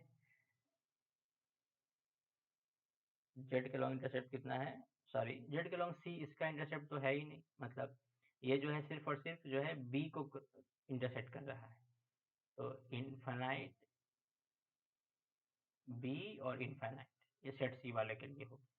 और इसको आप इसका रेसिप्रोकल करके क्या कर लोगे, इसका इंडिसेस पहले क्या हो गया, इनफाइनाइट, मिरर इंडिसेस हो गया इनफाइनाइट, 1 और इनफाइनाइट, और इसका जो मिरर, सॉरी ये वाइज इंडिसेस हो गया, और जो मिरर इंडिसेस हो गया क्या हो गया इसका मिरर इंडिसेस हो गया 0, 1, 0। ये आपका मिरर इंडिसेस हो गया इन सेट ऑफ पैरेलल प्लेन्स के लिए। और ये सेट ऑफ पैरेलल प्लेन्स के लिए, डी के लिए भी आप ऐसा देख लेना, ये एक्स के लॉन्ग कट कर रहा है, वाई के लॉन्ग नहीं कर रहा है, जेड के लॉन्ग नहीं कर रहा है। ठीक है, तो ये डिफरेंस हो गया आपका। ये यहाँ हमने देखा कि लॉ ऑफ रेशनल इंडिसेस क्या है, वाइस इंडिसेस क्या है, और मिरर इंडिसेस क्या है। ठीक है, अब देखो इनको विजुलाइज करते हैं यूनिट सेल में। तो देखो ये x के अलोंग मान लो एक यूनिट वेक्टर ले लिया, ये वाला लेंथ अगर मान लो ये a है, ये b है, और ये लेंथ मान लो c है। ठीक है, तो ये इंटरसेप्ट कितना हो गया आपका, ये इंटरसेप्ट हो गया a, ये b, और ये c। तो अगर आपका ये वाला प्लेन है, ये वाला प्लेन है, तो ये वाला प्लेन कैसे इंटरसेप्ट कर रहा है, ये सिर्फ और सिर्फ जो है ना, ये x को इंटरसेप्ट कर रहा है a पे। ठीक, और ये फिर और z को और y को इंटरसेप्ट नहीं कर रहा है। तो देखो मिरर इंडिसेस से क्या आपको बेनिफिट मिला, कि आपको इनफाइनाइट वाले जो टर्म्स है वो अब नहीं मिल रहे हैं, सारे जो है आपको इंटीजर्स के टर्म में मिल रहे हैं। आपको प्लेन का डेरिवेशन इंटीजर के टर्म में हो रहा है, इनफाइनाइट वाला जो टर्म था वो सब हट गया, rational rational law rational indices जो आ रहे थे उनसे। ठीक है, तो ये जो 100 प्लेन ये हो गया, और इसके पीछे वाला जो प्लेन हो गया वो भी 100 प्लेन हो गया। तो ये सारे प्लेन हो गए 100 प्लेन हो गए, इस तरह के पैरेलल प्लेन हो गए। तो ये कैसे आ गया 100, देखो, तो ये इंटरसेप्ट क्या हो गया इसका, इसका इंटरसेप्ट हो गया a, और देखो ये तो y के लॉन्ग इंटरसेप्ट कर ही नहीं रहा है, ये वाला प्लेन तो ऐसे पास कर रहा है x के लॉन्ग से, तो ये इनफाइनाइट पे मान लो इंटरसेप्ट करेगा y को, और z को करेगा इनफाइनाइट पे। अब इनका इसको क्या करो, अब डिवाइड करो यूनिट वेक्टर से। तो देखो ये यूनिट सेल के लिए यूनिट वेक्टर हमारा a है, इधर के लॉन्ग b, इधर के लॉन्ग c है, तो इसको डिवाइड किया a b c से, तो आ गया 1, इनफाइनाइट इनफाइनाइट। अब इसका रेसिप्रोकल कर लो तो 1 0 0। तो ये आपका हो गया मिलर इंडिसेस, है ना। तो मिलर इंडिसेस निकालने के लिए जो है ना, आप इस तरह से कॉन्सेप्ट लगा सकते हो, पहले इंटरसेप्ट निकालो, फिर उनका रेसिप्रोकल करो, फिर फ्रैक्शंस को क्लियर करो, और मिलर इंडिसेस निकालो। जैसे मान लो कि आपके पास कोई ऐसा प्लेन है, जैसे मान लो कि इंटरसेप्ट जो है इस तरह के हैं, कि 6a 3b और c। तो इसका मिरर इंडिसेस कैसे निकालेंगे, इसका वाइस इंडिसेस क्या हो गया, 6, 3 और 1। इसका रेसिप्रोकल करो, 1/6, 1/3 और 1। अब फ्रैक्शंस को क्लियर करो, तो अगर मान लो मैं इसको 6 से मल्टीप्लाई कर देता हूँ तो फ्रैक्शंस क्लियर हो जाएगा ये। हो जाएगा। तो ये 1, इसको मल्टीप्लाई कर दिया हमने 6, तो 1 2 और 6, ठीक है। तो ये आपका जो मिरर इंडिसेस हो गया, क्या आ गया 1 2 6, ठीक है। मैंने एग्जांपल देके समझाया। उसी तरीके से आप देखो सेट ऑफ पैरेलल प्लेन्स होगी, देखो 0 0 0 1 0, ये वाला प्लेन हो गया 0 1 0 प्लेन हो गया।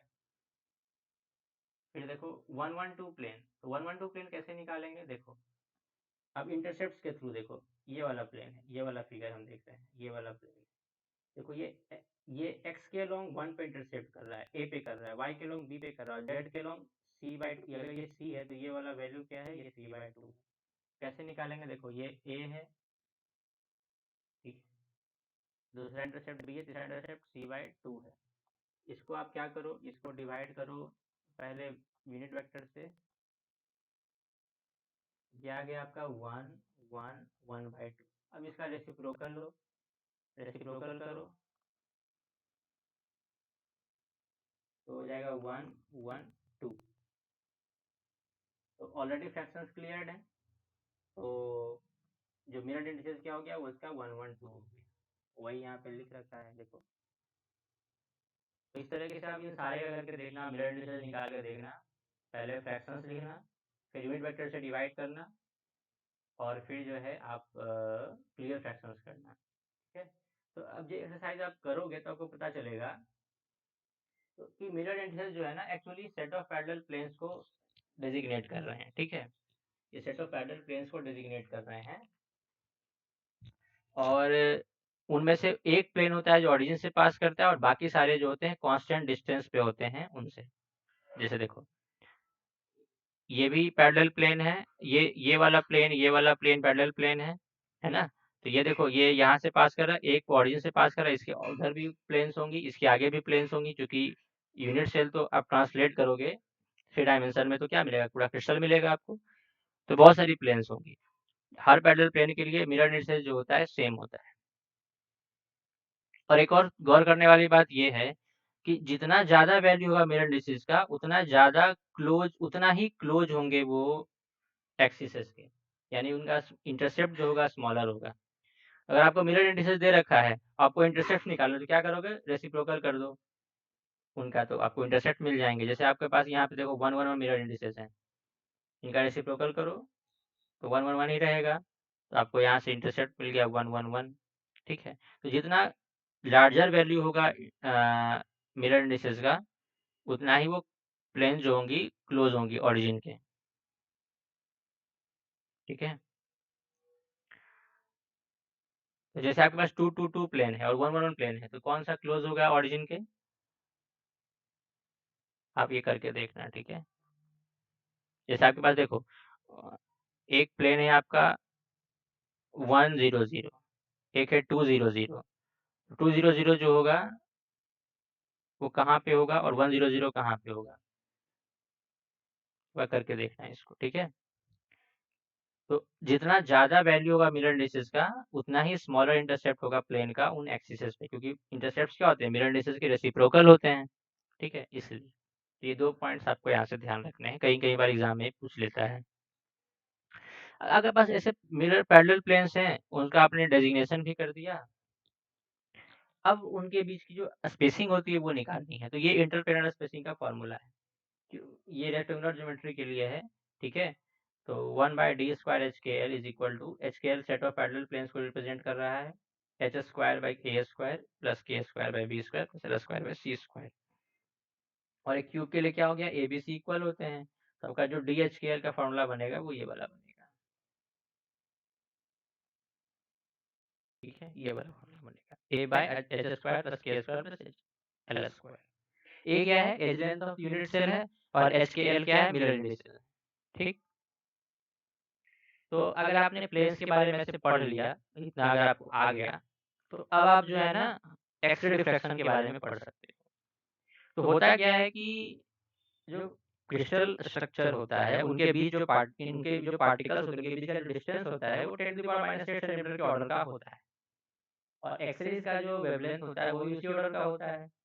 ठीक है, तो एक्सरेज जो होते हैं उसको डिफ्रैक्ट कर सकते हैं क्रिस्टल्स। तो ये जो है ना, ब्रैग ने इसमें 2-3 लोगों ने इसमें बहुत काम किया था, इसमें लाउ एंड ब्रैग्स और ये लोगों ने। तो देखो ये पहला प्लेन है, ये दूसरा प्लेन है, और ये parallel plane, set of parallel planes हमने लिया है।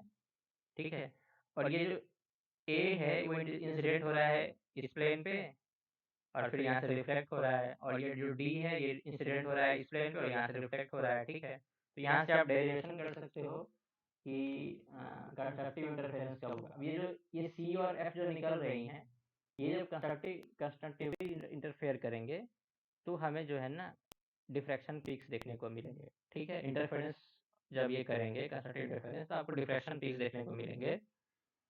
तो जब आप यहाँ ज्योमेट्रिकली इसको देखोगे तो देखो, कंस्ट्रक्टिव इंटरफेरेंस के लिए जो होता है ना, वेवलेंथ जो होंगे एन लैम्डा के मल्टीप्लर, मतलब कि आपका जो पाथ रेफरेंस होगा वो एन लैम्डा का मल्टीपल होना चाहिए। तो यहाँ से पाथ डिफरेंस जो है ये आता है जी प्लस जी एच, ये पाथ डिफरेंस यहाँ से आता है 2d साइन थीटा। अगर इनके प्लेन की स्पेसिंग आप डी ले लेते हो, ये स्पेसिंग आप मान लो डी ले लेते हो, तो ये path difference 2d sine theta आता है, और वो वेवलेंथ के इंटीग्रल मल्टीपल्स होने चाहिए, यानी एल लैम्डा के इक्वल होने चाहिए। तो ये जो है ये इक्वेशन यहाँ से आप पढ़ते हो, इसको कहते हैं ब्रैग्स इक्वेशन। यहाँ पे थीटा क्या है, incident angle of monochromatic X-rays, ये वाला एंगल है थीटा, देखो।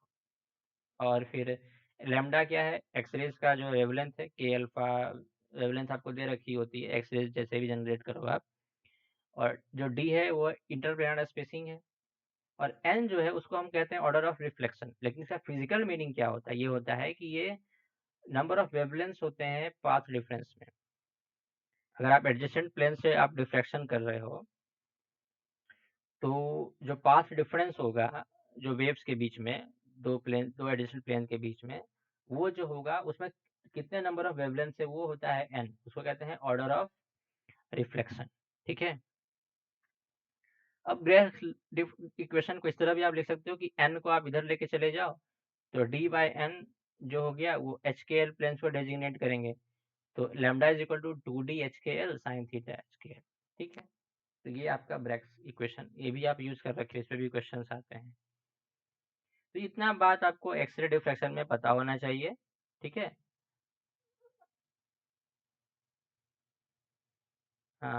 ठीक है, इतना आपको पता होना चाहिए एक्सरे डिफ्रैक्शन में।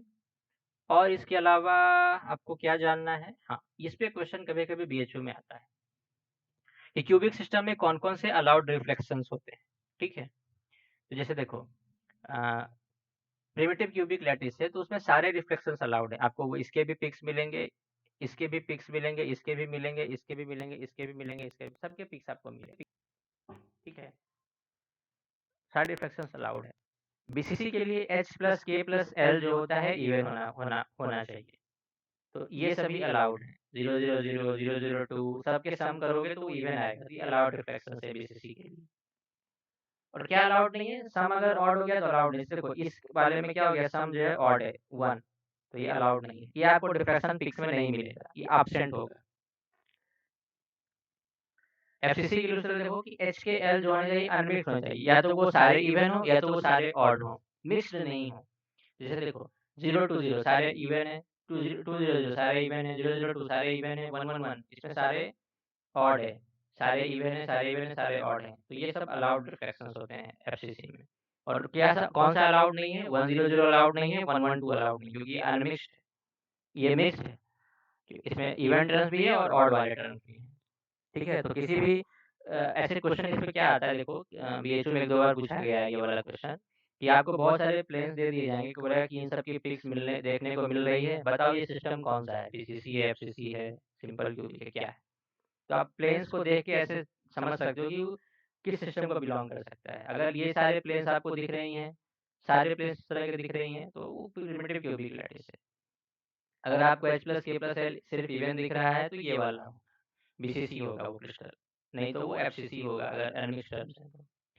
तो ये वाला कॉन्सेप्ट कहीं देखने को नहीं मिलता है, मैंने इंक्लूड कर दिया ताकि आप बीएचयू वाला क्वेश्चन सारा इसमें कर लोगे, 2-3 क्वेश्चन ऐसा पूछा गया है। फिर जो यहाँ तक आप जो है ना बीएससी वाला सिलेबस आप खत्म कर लेते हो, फिर कुछ डिफेक्ट्स इन क्रिस्टल हैं जो आपके 12th क्लास की बुक में भी बहुत अच्छे से दे रखा है एनसीईआरटी में, या आपने कहीं से भी पढ़ा हो, आप वहाँ से इसको रिवाइज कर सकते हो। बट यहाँ मैं बता देता हूँ, डिफेक्ट्स जो होते हैं क्रिस्टल में 2 तरह के होते हैं, पॉइंट डिफेक्ट्स और लाइन डिफेक्ट्स। पॉइंट डिफेक्ट्स जो होता है क्रिस्टलाइन ज्योमेट्री में एक पॉइंट के अराउंड जो एटम्स होते हैं उसके अलोंग होता है, और लाइन डिफेक्ट जो होता है पूरे के पूरे लैटिस के एक एज के अलोंग होता है। ठीक है, ये लाइन डिफेक्ट होता है। अब जो पॉइंट हमें क्या पढ़ना है, हमें पॉइंट डिफेक्ट्स पढ़ना है। लाइन डिफेक्ट्स और सरफेस डिफेक्ट्स भी होते हैं, उसको ग्रेन बाउंड्री वगैरह भी कहते हैं। सरफेस डिफेक्ट्स जो होते हैं और लाइन डिफेक्ट्स जो होते हैं, ये आपको हायर क्लासेस में पढ़ने हैं, जब आप मटेरियल्स केमिस्ट्री या सॉलिड स्टेट केमिस्ट्री जब आगे पढ़ोगे तब आप उसके बारे में पढ़ोगे। बट अगर अभी हमें क्या करना है, बीएससी लेवल पे हमें जो है ना पॉइंट डिफेक्ट्स के बारे में थोड़ा नॉलेज रखना है, पॉइंट डिफेक्ट्स क्या क्या होते हैं। तो पॉइंट डिफेक्ट्स बेसिकली 3 तरह के होते हैं, stoichiometric point defects, impurity point defects और non stoichiometric point defects. Stoichiometric में क्या होता है कि एस्ट्रोमेट्री जो होती है क्रिस्टल की चेंज नहीं करती है, और नॉन एस्ट्रोमेट्रिक में क्या होता है, एस्ट्रोमेट्री चेंज कर जाती है। एस्ट्रोमेट्री में देखो 2 तरह के होते हैं, वैकेंसी और इंटरस्टिशियल डिफेक्ट्स होते हैं, और अगर आयनिक क्रिस्टल ले रहे हो तो उसमें हम फ्रैंकेल और शॉटकी डिफेक्ट्स के बारे में पढ़ते हैं। ठीक है, और नॉन एस्ट्रोमेट्रिक डिफेक्ट्स में 2 तरह के होते हैं, metal access defects and metal deficiency defects. Metal access में क्या होता है कि कभी आयनिक वैकेंसीज बढ़ जाती हैं तो एक्सेस मेटल हो जाता है, ये भी एक डिफेक्ट है। और कभी-कभी क्या होता है कि एक्स्ट्रा कैटायंस प्रेजेंट होते हैं, उससे भी जो है आप मेटल एक्सेस डिफेक्ट देख सकते हो। और मेटल डिफिशियंसी में मेटल की अमाउंट कम हो जाती है। देखो एक बार इसको एक बार रिवाइज कर लेते हैं जल्दी से। तो एस्ट्रोमेट्रिक डिफेक्ट जब आप पढ़ोगे तो उसमें इसको इंटरेस्टिक डिफेक्ट भी कहते हैं या थर्मोडायनामिक डिफेक्ट भी कहते हैं, ये सभी मैंने एनसीईआरटी से ले रखा है। इससे क्या होगा, आपका एस्ट्रोमेट्री जो होगा सब्सटेंस का वो भी कभी डिस्टर्ब नहीं होगा, कभी भी डिस्टर्ब नहीं होगा। और अगर नॉन आयनिक सॉलिड्स हैं तो वहाँ पे 2 तरह के होते हैं, वैकेंसी डिफेक्ट और इंटरस्टिशियल डिफेक्ट। इंटरस्टिशियल डिफेक्ट, ठीक है।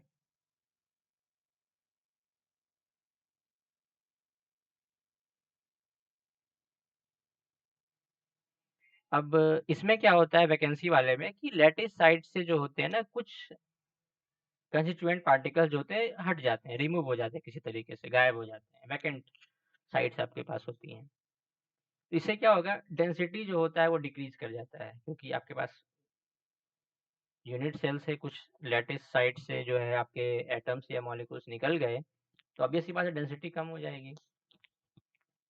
और इस तरह के डिफेक्ट जो होते हैं हीटिंग की वजह से आ सकते हैं, हीट करने की वजह से आ सकते हैं। अगर क्रिस्टल को आप हीट कर, इस तरह का डिफेक्ट आ सकता है। इंटरस्टेशियल डिफेक्ट में क्या होता है कि कुछ कॉन्स्टिट्यूएंट पार्टिकल्स जो होते हैं वो इंटरस्टेशियल साइड्स पे पहुंच जाते हैं, मतलब लैटिस रेगुलर लैटिस पॉइंट के अलावा कुछ लैटिस जो स्पेस बचती है उसमें चले जाते हैं। तो उससे क्या होता है, डेंसिटी जो होती है बढ़ जाती है।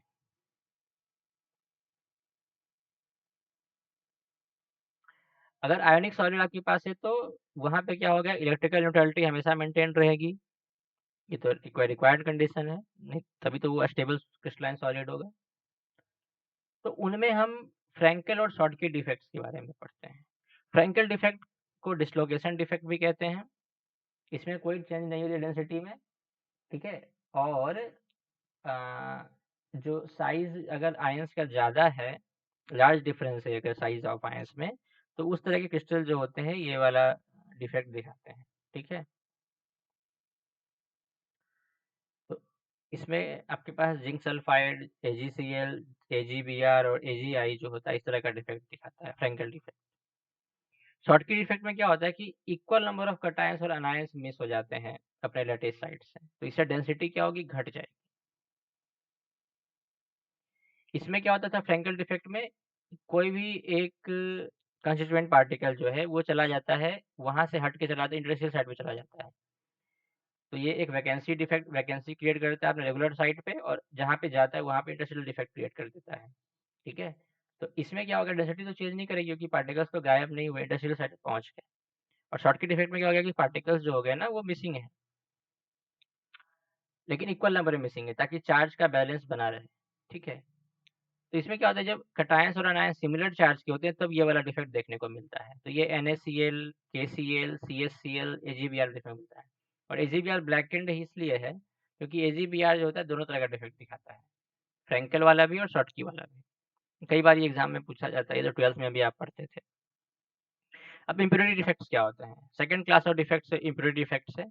इम्प्योरिटी में क्या होता है कि जैसे आपने मान लो कि मोल्टेन आपके पास NaCl है, उसमें आपको मान लो ट्रेसेज ऑफ SrCl2 प्रेजेंट है, तो कुछ Na प्लस के जगह Sr2 प्लस वाले आयंस मौजूद हो जाएंगे, तो कुछ NaCl आपका गायब हो जाएगा, तो कुछ Na गायब हो जाएगा, उसके जगह पे Sr आ गया। तो मतलब कि किसी और ट्रेसेस ऑफ मटेरियल की वजह से क्या होता है, आपका जो ओरिजिनल क्रिस्टल है वो डिफेक्टिव होता है।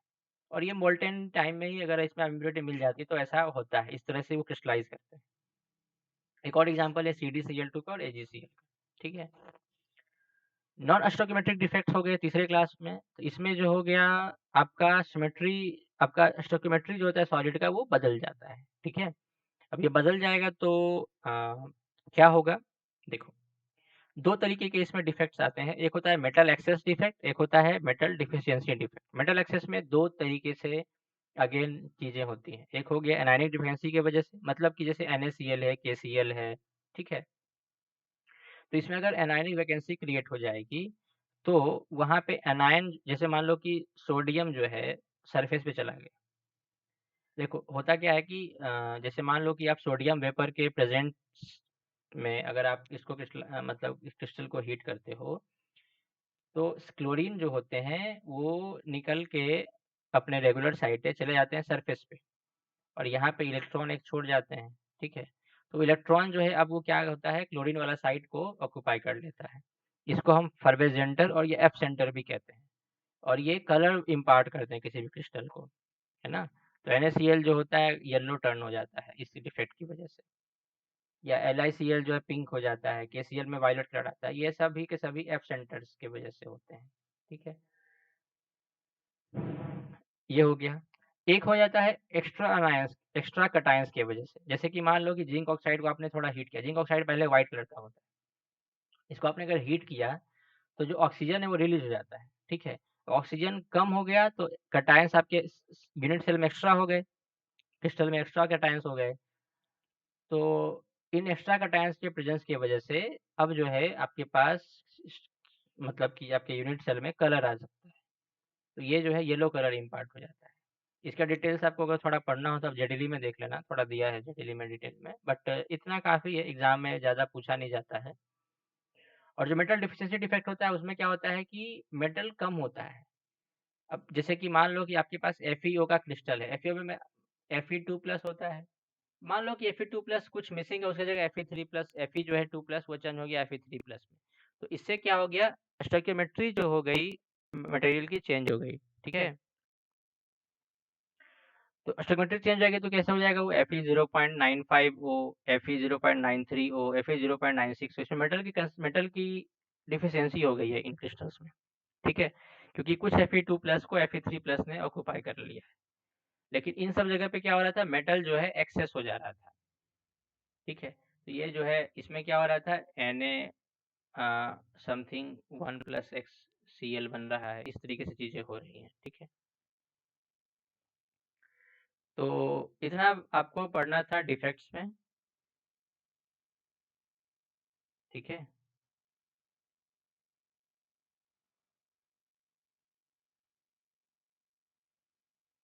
और कुछ चीज़ें इसमें हैं जैसे कि डिफेक्ट, अगर आपके पास पॉइंट डिफेक्ट है तो उनका कंसंट्रेशन आप कैसे निकालते हो। तो डिफेक्ट कंसंट्रेशन निकालने के लिए आप क्या यूज करते हो, आप यूज करते हो ये वाला formula, N/N is equal to e to the power minus EV upon KT। ऐसे तो ये N/N होता है, लेकिन ऑर्डिनरी टेम्परेचर पे N बहुत स्मॉल होता है comparative to N capital N, तो ये N/N लिख सकते हो इसको आप। तो ये सिंपल जो है स्टैटिस्टिकल मैकेनिक्स से आती है। इसमें टर्म्स में क्या क्या है, N जो है, स्मॉल n जो है नंबर ऑफ वैकेंसीज हैं या पॉइंट डिफेक्ट्स हैं, कैपिटल N क्या है, नंबर ऑफ लैटिस साइट्स हैं, और ये वाला जो टर्म है ये बोल्ट्जमान फैक्टर कहलाता है, ये वाला टर्म बोल्ट्जमान फैक्टर कहलाता है।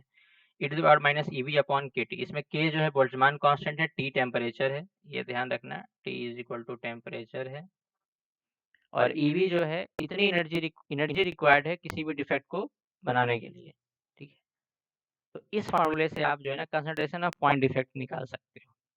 कभी आया नहीं है, बट ध्यान रखना कि अगर कभी आ जाए तो ये वाला फार्मूला आप यूज कर सकते हो। हाँ, तो ये all about defects, this is all about defects, and we have arrived at our conclusion.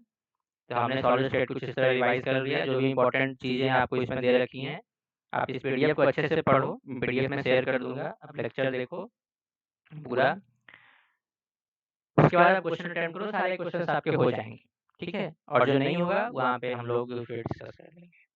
तो कुछ टॉपिक्स जो है रीड करने के लिए, जो इनके अलावा जो बच जाते हैं, वो 12th क्लास की बुक से आप ये पढ़ सकते हो, सॉलिड स्टेट कंडक्टर्स, इंसुलेटर्स और सेमीकंडक्टर। इसमें जो है आप बैंड गैप के बारे में भी पढ़ सकते हो, ठीक है। और आपको जो है ना मैग्नेटिक प्रॉपर्टीज के बारे में भी पढ़ना चाहिए थोड़ा सा, ferromagnetism, paramagnetism, anti ferromagnetism, diamagnetism. तो ये सब चीज़ें जो हैं कभी-कभी आती हैं, ऐसे अभी तक पूछी नहीं गई हैं, बट बेसिक है। आप 12th क्लास वाली बुक से आप हाफ एन आवर की रीडिंग लगाओगे, ये आपको पता रहेगा। बैंड गैप के बारे में थोड़ा पढ़ लेना।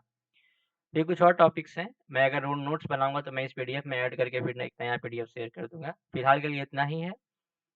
सारे पॉइंट्स कवर कर लिए, जितना MSc इंट्रोडक्शन में पूछा जाता है, चाहे DU हो गया, BHU हो गया, चाहे फिर SCU हो गया, कोई भी चीज़ बचा नहीं है।